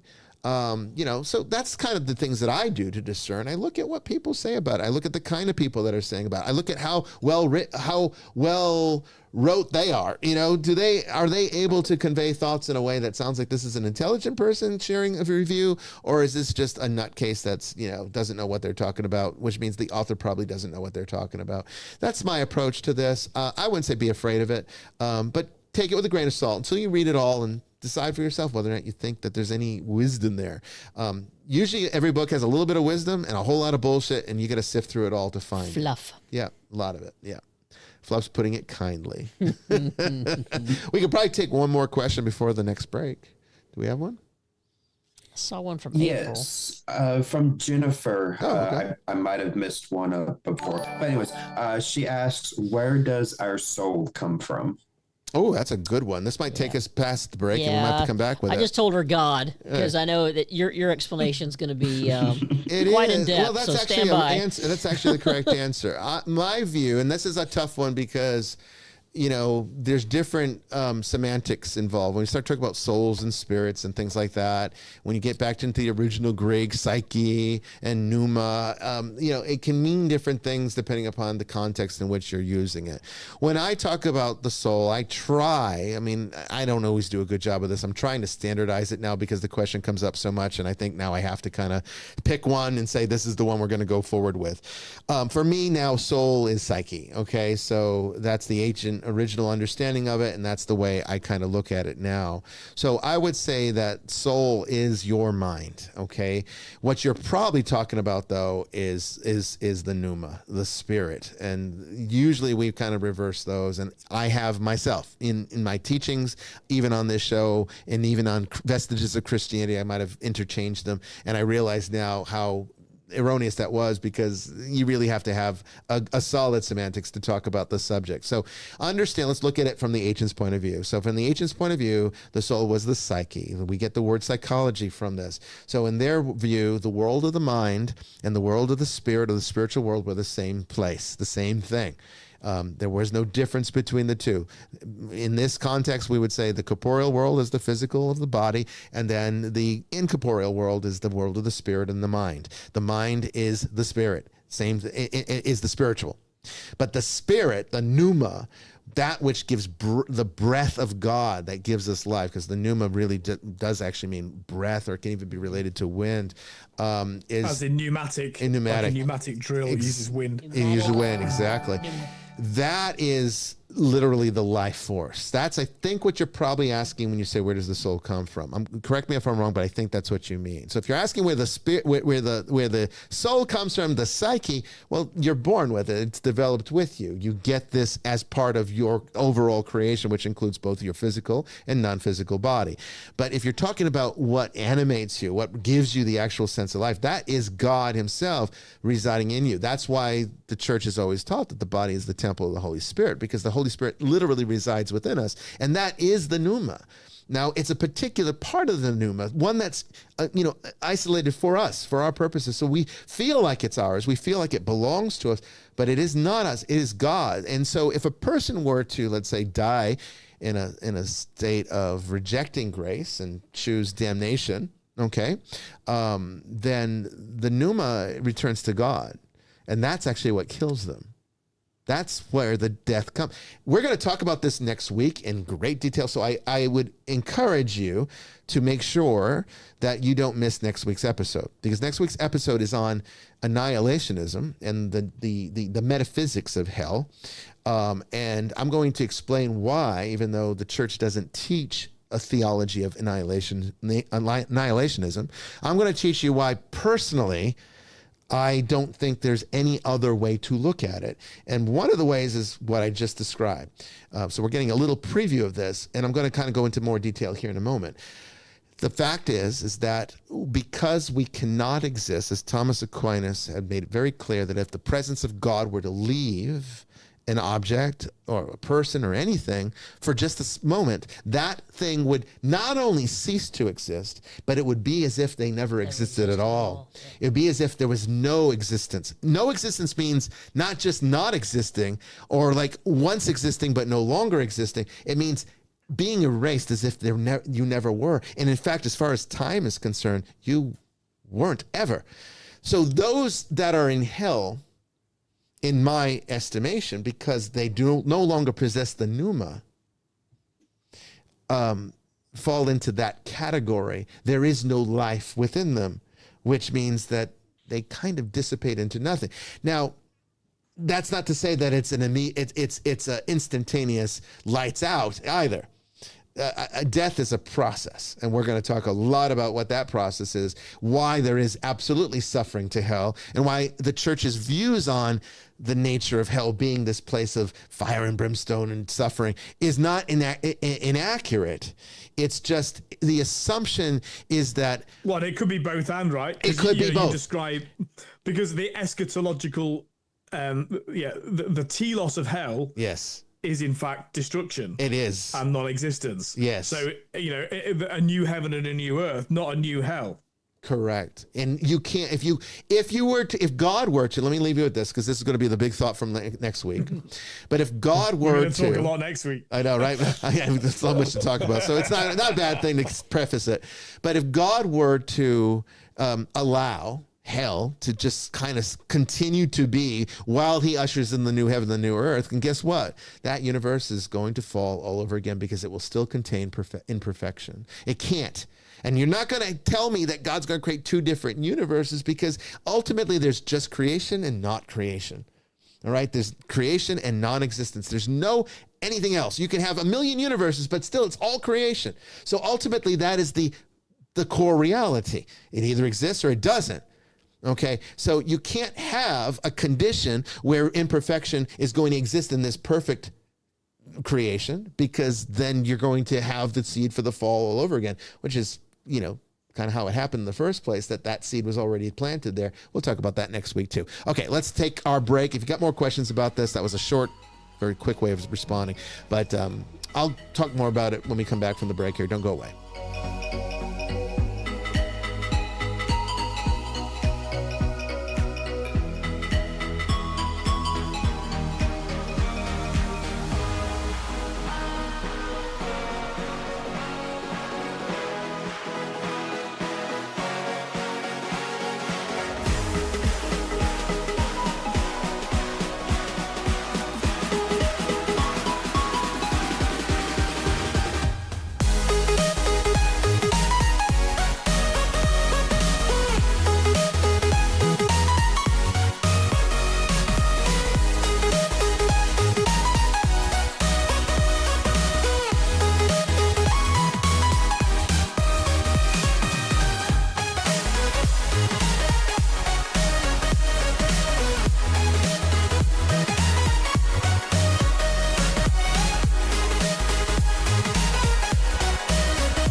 Welcome back, everyone, to the third and final hour of Vestiges After Dark. I think overall, this has been a good start off to the new season. A little bit of, buffering here and there. It always seems to be a struggle to get the first one off the ground, but we're doing okay.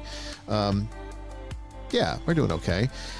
Taking more of your questions here from the chat, and you can also call into the show at 207-544-1983. That's 207-544-1983. You can call that number, be placed in the queue, we'll take you on the air, or you can even text that number, a question, comment. Maybe not a story. Call in for a story, okay? I would rather talk to you about that. And then, of course, whatever you have out there on Facebook and YouTube, our moderators are, eagle-eyed and bringing them to our attention so that we can answer them, okay? So far, been a great show. I want to thank everybody for participating in it. Really, you guys make the show when it's open lines, right? I mean, you really do. It's about you. So this is a good one. Thank you for that. And this next hour, hopefully, will be just as good. Don't go away.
Okay, so what's our next question on the docket? Oh, we don't have microphones. Let's fix that. Hello? Okay, here we go. Hello? I thought it was a little too quiet there for a second. Like, what the hell's going on? You guys are never that quiet. We did see one from April. She asked, how did you all meet and start working together? Like, how did Jamie start working with you, and how did you meet Father Chris, and vice versa? Okay, so I back in the day when we started getting cases, a lot of cases to work of a spiritual nature, I felt, look, I'm a practical, pragmatic kind of person, so I felt there is no reason for the Nicolean Catholic Church to create a brand new program. I'm going to check to see if there's already somebody in the independent movement doing this. And so sure enough, that's how I found the Order of Exorcists under Archbishop Ron File. And I wrote him an email and told him who I was and that I feel that I had something that I could contribute to this work. And so we had a little conversation, and I was brought into the order, accepted into the order, and then shortly after we formed a communion between his old Catholic Church and the Nicolean Catholic Church, which brought the Nicolean Catholic Church into communion with the entirety of the old Catholics, which I thought was a nice little benefit to doing this. Not that I was doing it for that reason, but I thought this is great, to be able to now finally bring the Nicolean Church back home, kind of, so it's not so isolated from everybody else. And it's kind of an isolating church in itself, just by virtue of the fact that, of how it was established and why it was established. It was kind of nice to kind of sort of fix some of the schism, and that ended up happening that way. But one of the requirements of that was to form a team locally and to begin doing investigations. So I started putting out ads for people who wanted to train under me to help me with this work. and I believe Jamie can probably take it from here, but I believe she saw this and looked into us like years before she reached out, and then something just kept calling her back to it. So you take it from here. After my near-death experience in 2012, I wasn't a practicing Christian, I guess you'd say. I hadn't been going to church, but I was kind of having an epiphany after my near-death experience that I was at least trying to find some answers. So in 2015, I started looking up, paranormal teams. It was something that I had always been interested in anyway, ever since the early 90s. And I thought with my experience as a detective, I could probably help out. And I wanted a cop, by the way. I told my team leader at the time, I said, she was handling all the intakes for new candidates and who are applying to become part of the team. And I said, look, I don't care what it takes, but if ever there's a cop, or if you know of a cop, I want a cop on this team, because I wanted somebody that was professionally trained in the art of investigating. There is something unique about that law enforcement has that no one else in the world does. You can be a natural investigator, but that's different than what a cop has to do, because look, if you're an investigator in terms of investigating a new theory or doing something scientific, well, that's a very singular focus. But a police officer has to read people, because there's so much deception that they're going to face, and there's so much risk, and they have to be able to do it with a cool, logical head. I felt that was an asset to this team, because the one problem with the paranormal field, and I don't think I need to remind anybody of this, because if you're interested in it, you already know, it attracts a lot of unstable people that are not necessarily the best people to be associated with. There are a lot of people involved in this that are charlatans, and they do not hesitate to reach out to teams like us, try to get involved with somebody big. And I wasn't even big at that time. And Jamie came on before I was on TV. So, that was a good thing, because at that time, everybody that was coming in, at least they didn't have that as an excuse. But when I found out that there was a cop that applied, I was like, you need to get her in here right away. And that's kind of how that happened, right? Yeah. So, I was trying to find answers. Plus, with my injuries, I wasn't able to do my specialized unit duties anymore. So I was humping a desk. And this was a way for me to get out and meet new people, maybe get some answers to the questions I had, because I had a negative NDE. So I thought maybe that'd be a good way to maybe help other people and maybe learn from other people who experienced the same things I did. So in 2015, I looked up and found the Order of Exorcists and saw that they had brain fart. had website? Yeah, an associate website in Atlanta. Sorry. And you the had Atlanta division. Yeah, and you had the Atlanta division. Yeah. Sorry, head injury.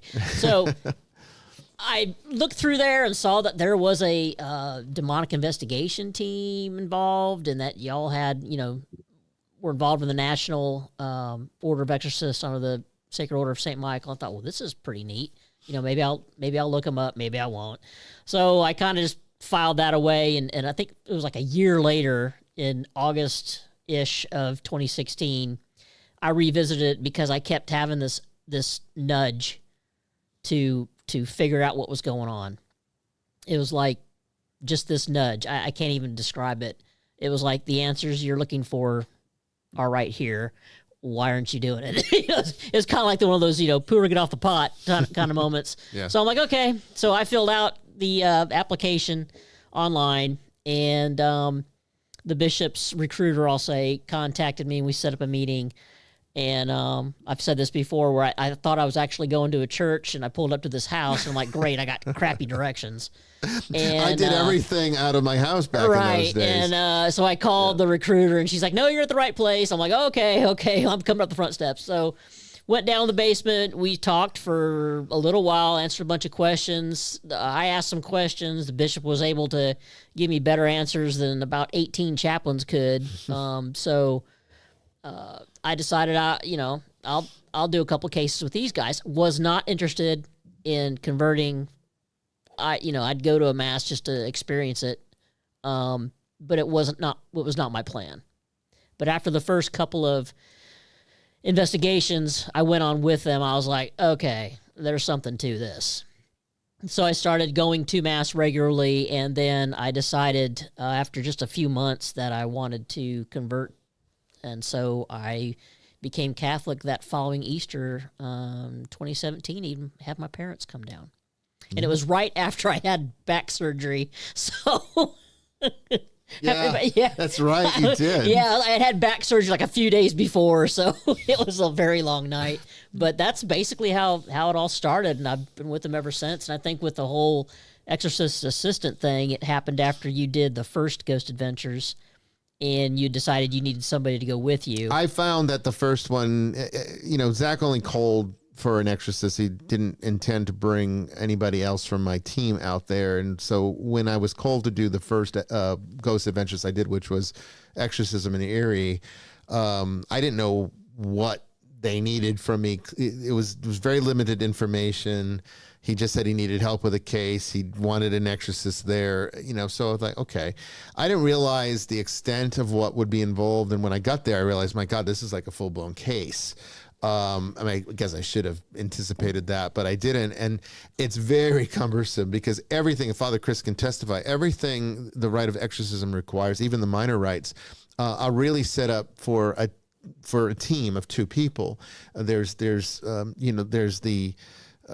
prayers. Just the prayers. Yeah, the prayers are to go back and forth between prayers, responses. You got to put hands on. Yeah, and then there's always things that happen where you need somebody to be able to be free, and you get these books that close, you lose your page, and I was in their tiny little print, and aging eyes. None of that works. So you need a helping hand. So I was like, okay, I'm gonna get through this, and I did get through this, and it was. It was a bit much, but we did it, And then when he called me back for the second one, which was Ogden, I didn't think I'd ever do another one. And now they're telling me that they want me back. And then at Ogden, they were like, they wanted to make this a regular thing, they told me. So it's like at least one case, they get a case like this at least once a season. They'd like to bring me on when that happens. Would I be willing? I said, sure. But I did say, it's like, for Ogden, I need my assistant there. And so probably a good thing. Yeah. And really at that point, that got sporty. Yeah. Well, at that point, Jamie's aptitude for this work was already very self-evident. And, we had a lot of good people on the team, but I just felt that Jamie was really the best suited to these kinds of emergency situations, probably because of her training. She's already been through a lot of this kind of thing. It's just crisis management. It's all it is, right? Spiritual versus physical crime. It's all the same damn thing in terms of risk and the unpredictability of people and what you need to prepare for. So I thought, I'm going to bring Jamie on this. And that's how that happened. And they it was a little bit of pushback at first. I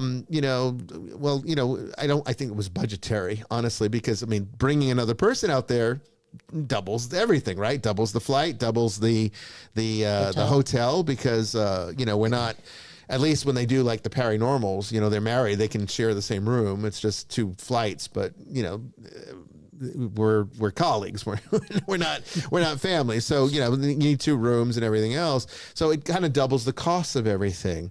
I think they were a little resistant to that, but Zach said, okay, if you need a help, then by all means bring your help. And that's how Jamie kind of became a part of the show, because every time they call me out, it's like, no, I'm coming with my assistant. So, that's how that worked. But yeah, Ogden solidified it for me too. I think I've mentioned that before too. After that case, and of course you don't see everything. The dude stopped breathing. I don't think they showed where I'm climbing on top of the dude doing a sternum rub, and he's not reacting. So I literally slap him across the face, and he came to. Thank God. They don't really show. They didn't show the violence. Where the shit hits the fan. Honestly, you think what you see they is didn't the Biggs either. No, they didn't. Because that was, we had to pretty much hold that guy down on the couch, and he was not small. You got a little bit of it, but you didn't get the full extent of it. Really, they actually cut some of the best parts out, unfortunately. I think they're probably didn't want. Do you know what? It kind of gives me more faith in them, to be honest, because they've allowed a certain amount of privacy to the people they're dealing with. I don't know. I kind of. Yeah. Makes them a bit more credible for me. I think it does. I mean, people. I think that's probably why there's so much criticism, is that it kind of throws a wrench in the plans of people that want to constantly, refute Zach Bagans and say that it's all fake. And then something like this happens that is convincing. And then they maybe listen to me talk and say, this guy doesn't seem like he's an actor. This guy doesn't seem like he's fake. And it kind of really upsets them. So then they have to write Reddit posts about how I'm this horrible person that does all these horrible things. I'm not taking time off of work, which is money out of my pocket, to go film something fake and not get paid for it. Yeah, I know. Right. So, I mean, come on. I'm not dumb. I mean, and why am I doing, mass every week for my fake church and my fake priesthood, right? I mean, this is just ridiculousness. I mean, what do they think? I mean, honestly, who does that? But I mean, I think when they rationalize it, they realize, oh my God, this does give it credibility, which makes them more angry because now it makes them look like a fool for saying it's all fake. This is nonsense. But that's kind of how. Well, there's a second part to that question, though, wasn't there? Father Chris. How did we meet Father Chris? Oh, Father Chris. Yeah. Well, it won't surprise our audience to know that I don't exactly. I wasn't scouring TV channels looking for paranormal investigations. But I do have children, and so one of them in particular was interested in it, or had seen Ghost Adventures, and I'm like, yeah. I'm not really.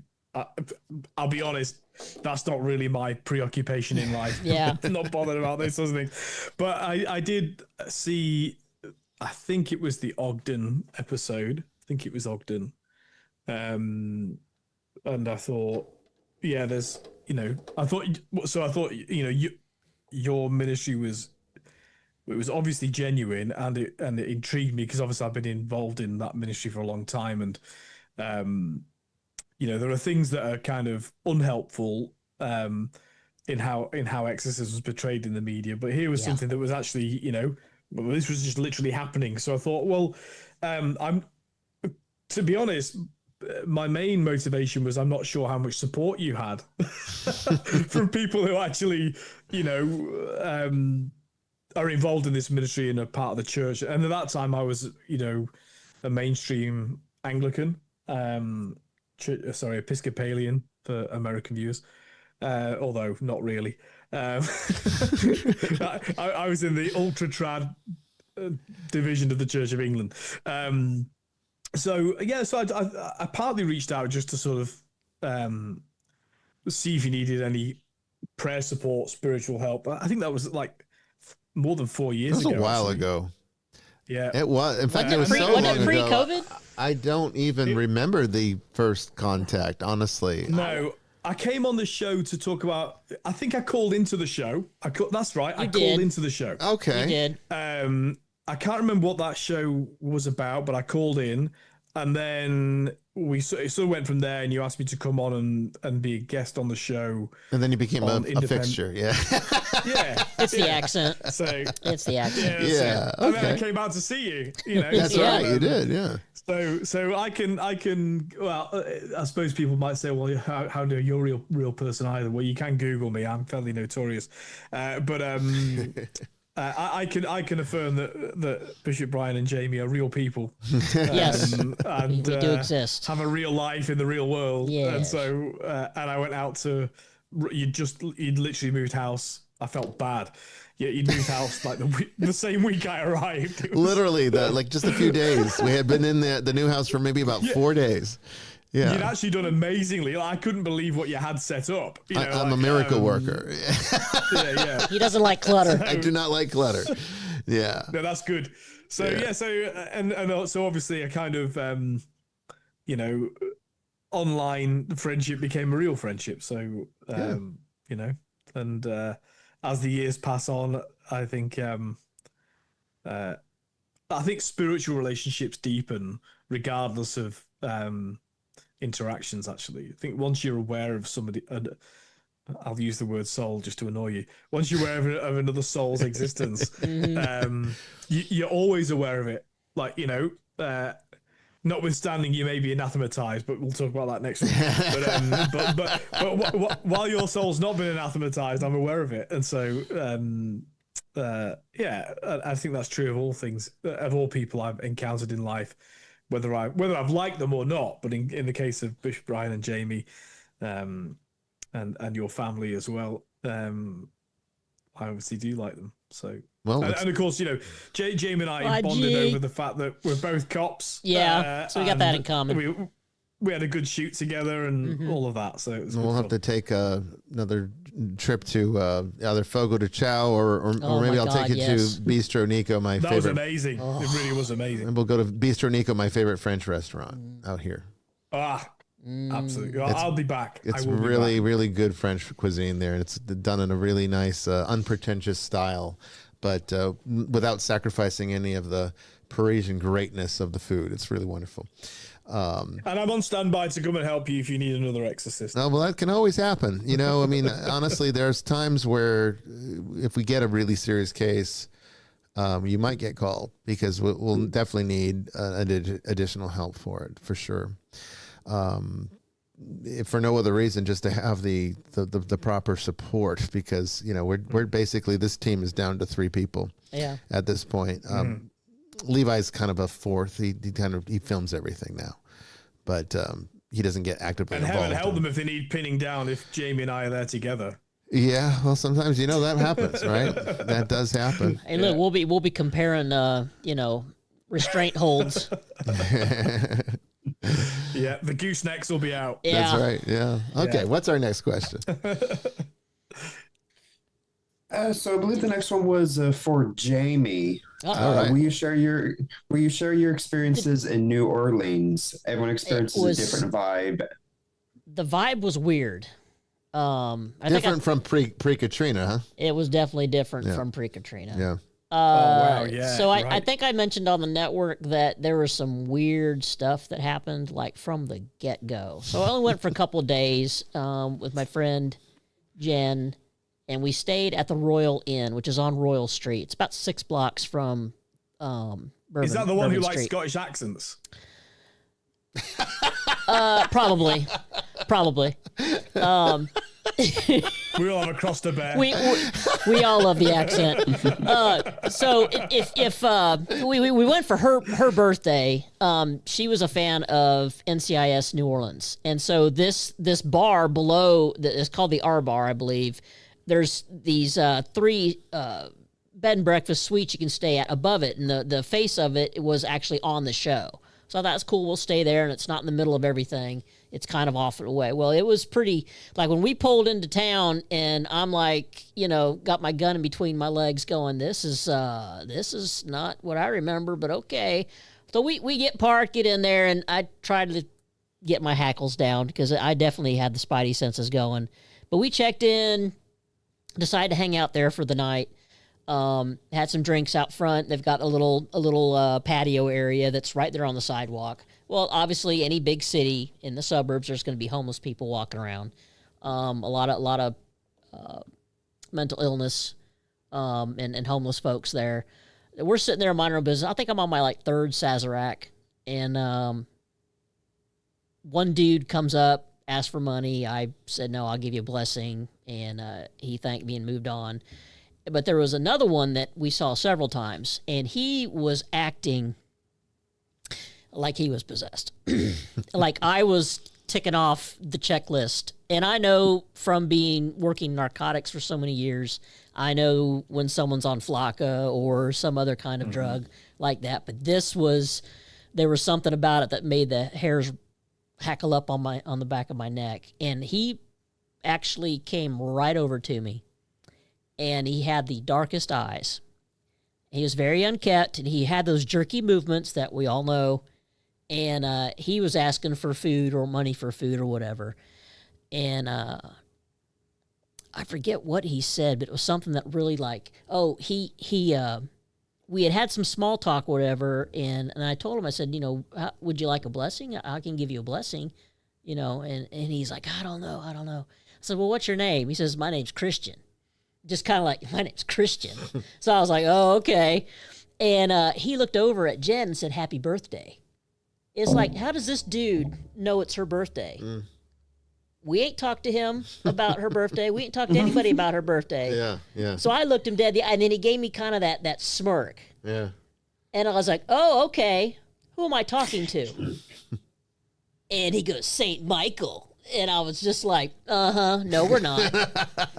And so I took him by the hand, and I said the St. Michael's prayer. Yeah. And he immediately was like jerking and pulled back. Yeah. And his eyes Yeah. rolled up. Yeah, I bet.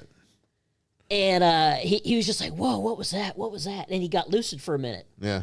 And so Jen's looking at me like, what in the F? And I'm like, hold what you got. Well, you know, my butt got holy water with me when I'm going to New Orleans. So I run up to the store, run up to the room, come down with a bottle of holy water. And I asked him, I said, can I hit you with some holy water? Can I bless you? He's like, I don't know. And he starts, getting almost like a growl, but not really a growl. And he kept telling me I'm Gabriel. He was just being. His name really was Christian, by the way. I found out later. But he started saying the names of some archangels, or whatever. So I just kind of did one of those, with the holy water, and his eyes rolled in the back of his head again. Yeah. And so I, on my hands, and I grabbed his hands, and I said, I'm going to pray for you. And I did the St. Michael's prayer again, Hail Mary, and he was just shaking. Yeah. He was shaking, and then I don't know why I did this. I just kind of said, pop, right on his head after I did the St. Michael's prayer the second time. And he literally did one of these. And he looked at me like he had just woken up. And he was like, what was it? From that was 1,000 weird. years of sleep, probably. That was weird, man. That was weird. And so I said, I tell you what, I'm going to give you some money, but I want you to go get food. And if you don't bring it back here and let me watch you eat it, then you're not going to get any more help from me.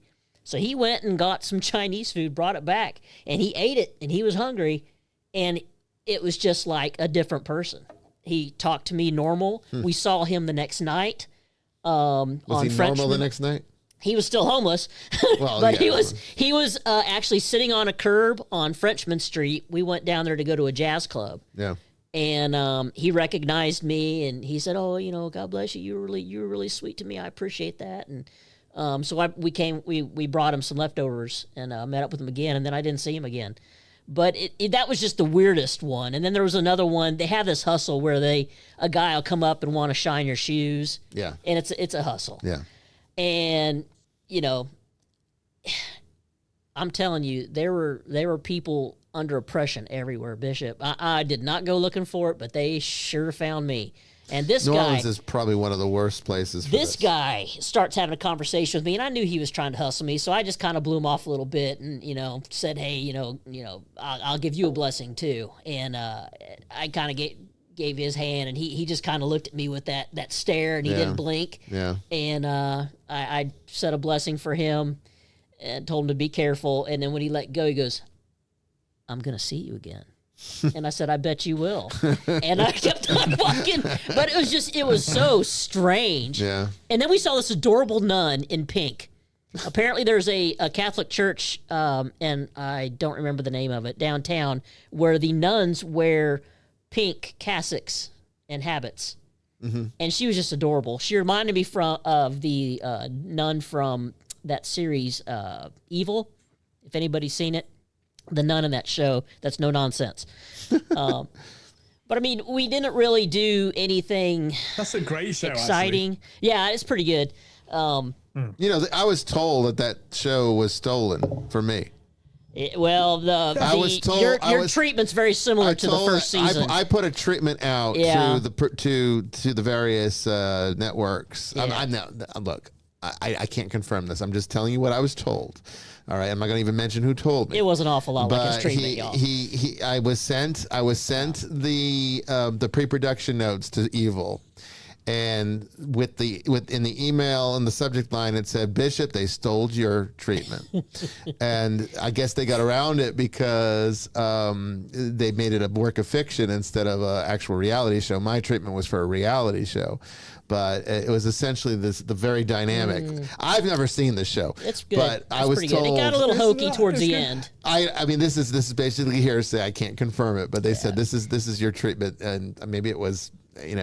Maybe it was just a coincidence, but apparently it's very much like my treatment, I'm told. Well, I will say New Orleans. And by the way, your pink nuns are the sisters of the servants of the Holy Spirit. Okay. Perpetual adoration. Yeah, we saw her twice walking around, and wow, that's a mouthful, isn't it? Yeah. Well, I just thought it was so rare, and I passed by her at some park and just gave her a smile, and she smiled back, and I was like, finally, I meet somebody that doesn't have an oppressive spirit on them.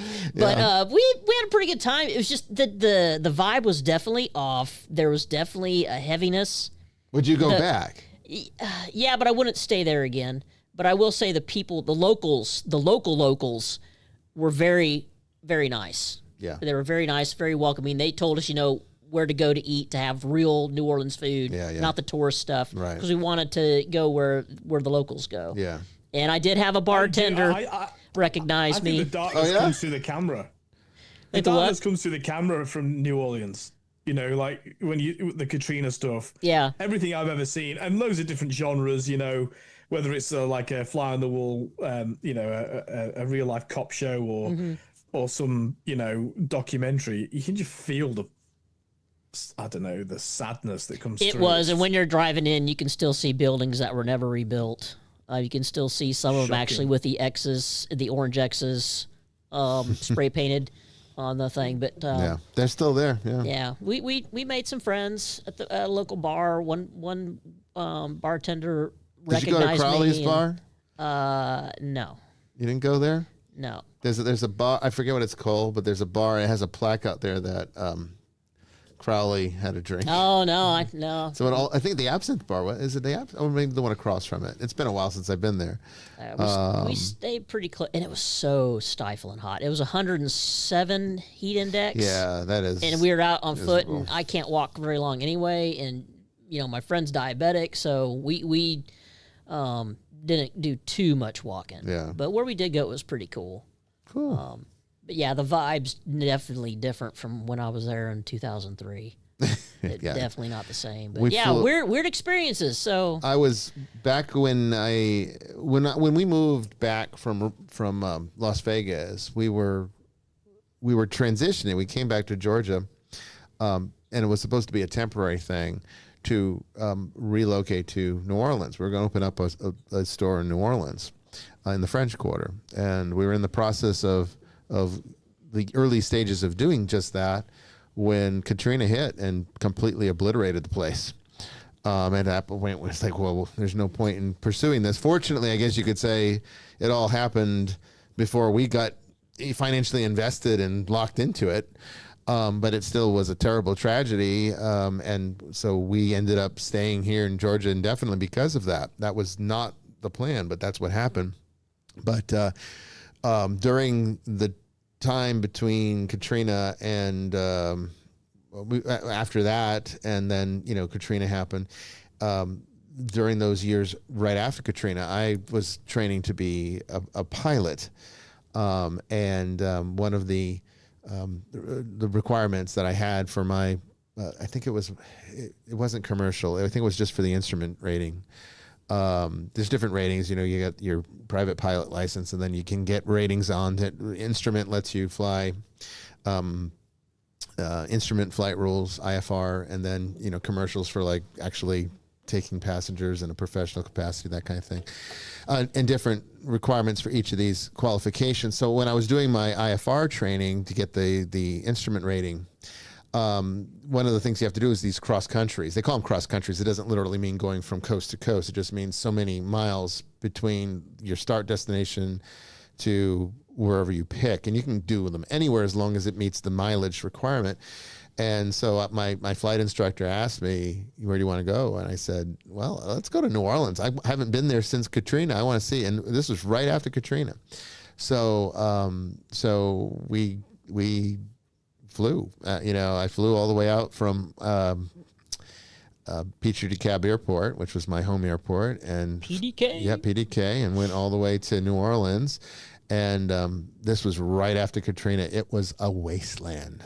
Almost everything was closed. Just a few businesses were open, and the only people on the streets were the homeless. Unfortunately, it was terrible. Yeah, that's only gotten worse. Yeah, it has. Unfortunately, it has. I'm sure. Yeah, but there's what's our next question? We can probably take a couple more before we close up for the night.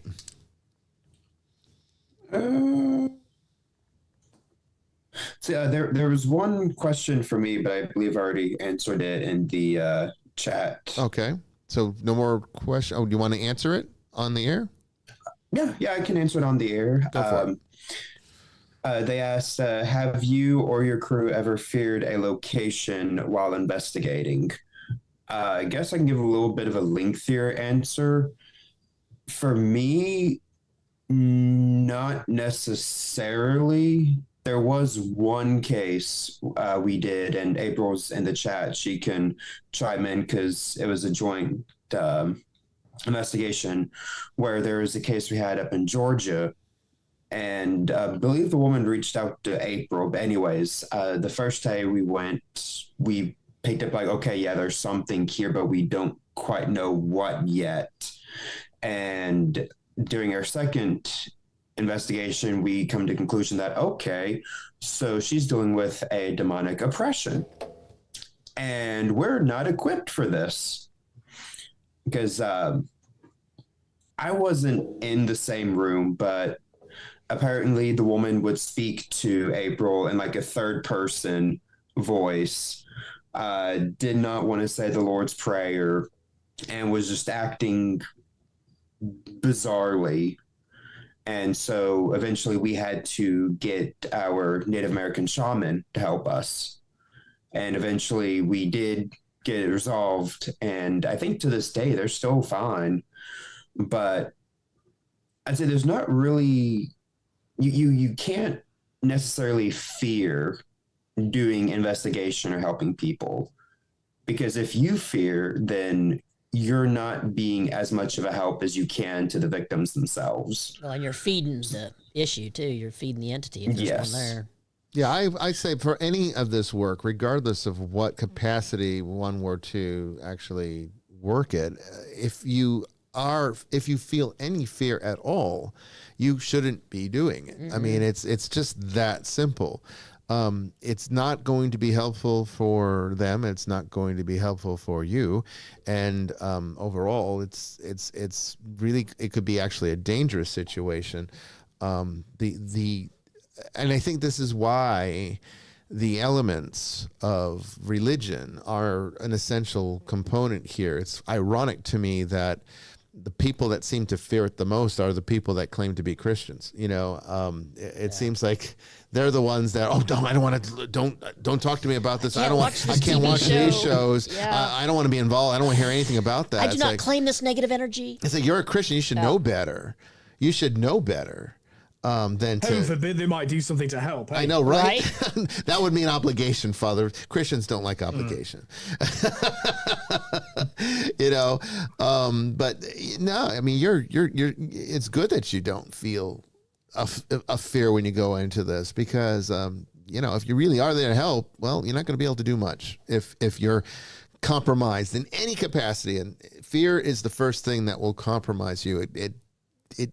It destabilizes your position from the get-go, and it's not going to be a good path forward for resolution. And not to mention that people are coming to you for help, and nobody I mean, can you imagine if you had a major medical problem and needed surgery, and the surgeon comes in and he's afraid to work on you? He's like shaking and he's afraid to do surgery. Would you feel comfortable in that situation? And you know what's sad is I have one active case right now that I'm going to talk to the client this week. Mm-hmm. But there's been several cases where I had a priest come out. I had a team come out, and the priest was attacked or something happened and the priest left without finishing and I can't get him to come back. And I'm like, are you serious? Several times it's happened. So, and that's almost embarrassing when you're clergy for the church and you can't stick to your guns and finish a house blessing because something fell off the wall. I mean, that sounds almost or like... you get pushed, you know. That almost sounds like a bad script for a terrible horror movie. Right, right. I can't imagine a scenario where a priest would do that. I'm not saying they're lying I can't to either, you, but it's been several clients that have said that over the years. Something that don't seems know each just other. strange to me about that. That tells me that either the person that they're dealing with is really not who they say they are. Yeah, could be one of those internet.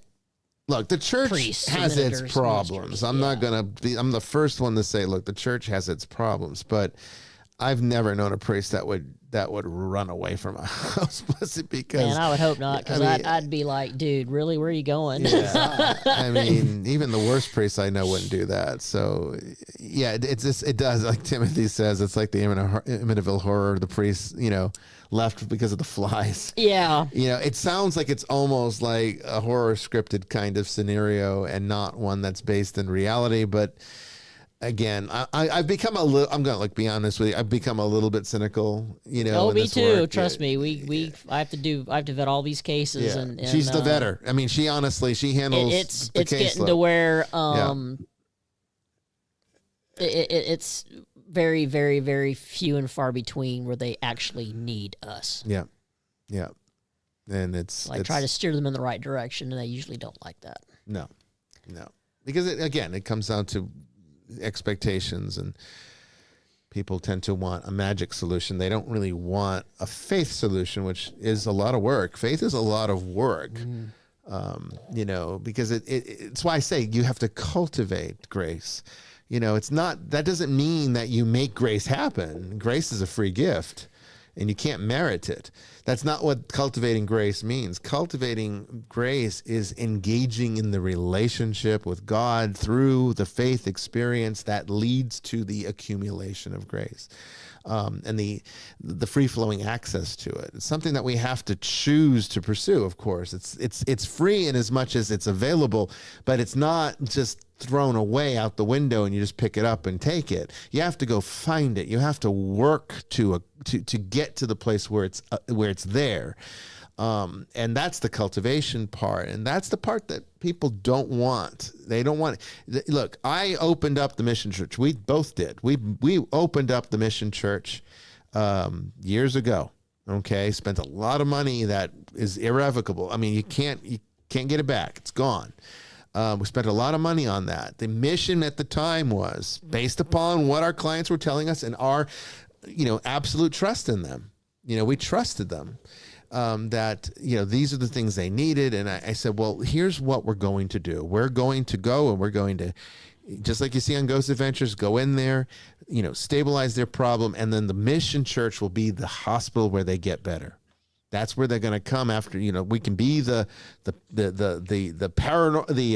paramedics that come in and stabilize, and we can also be the hospital where they come for the cure. And this way we can build a community of people who, suffered these spiritual issues and now have been disenfranchised for one reason or another from their own churches or whatever. And now they have their home back, their spiritual home. And there was no shortage of people that came to get the emergency assistance. But as soon as they were free of their issue, or at least what they thought was stabilized at least enough, we would never see them again. As soon as it came down to having to be a part of an actual church from week to week, they wanted nothing to do with it. So the investment was unfortunate because our benefactor at the time really strongly believed that that's what we should have been doing, and they wanted to make that possible. So they invested a lot of money in making that possible, only to find that it never ended up paying for itself because we never built the community. Nobody wanted to come. The only people that were there week after week, honestly, was our team. That was it. It never, our clients, as soon as it came down to obligation, they didn't want it. So now we take a very different approach because we've learned our lesson. And now we set expectations from the get-go. You want us to come out? Fine, we'll come out. But here's what's going to be expected of you. And tell us now if you're not going to want to do this, because we don't want to come and waste our time if you're not going to follow our instruction to the letter. And that's what needs to happen if you want to get well. And a lot of times she never hears from them again when that conversation happens, or maybe it doesn't even get that far. She just emails, or they even read the expectations. I've even put it on the website now so that it just gets it out there. So we've got countless cases, but most of them are not cases we would ever take just because of. Yeah. Once you give them homework. Yeah. They don't want to go to the next step. I usually never hear from them again, or I'll hear from them 3 months later. Hey, did you forget about me? No, you forgot about yourself. Yeah, and that's what happens. Don't let that be you. Don't let that be any of you out there. Hopefully, if you ever need us, take it sincerely and, listen to us, and we'll definitely be able to help you. But you got to listen. All right, so next week, okay, we're going to continue on with no guests, just to give us another episode where we can kind of, make sure that everything's stable for the season without inconveniencing a guest by having issues and having to cancel on them. But we're going to discuss annihilationism as a theological concept, the nature of hell, and why I have my own personal positions. Now, I don't teach annihilationism from the pulpit necessarily, but I do teach it as a logical assumption that can be made about what the church does teach officially on the subject matter of hell. Excuse me. Overall, there's a lot of complexity involved. Father Chris kind of alluded to some of it. It can actually be a little bit of both, and I think it is. So that's going to be next week. We're going to go in extensive detail. For the first hour, I'm just going to lecture to you about hell and what it means, okay? After that, we can answer more of your questions. And, third hour, we can open it up to open lines again if you'd like, okay? That's next week at Tuesday at 8 p.m. Eastern. We'll see you then. But until then, I'll see you out there in the ether. God bless everybody. Thanks, everybody. Take care.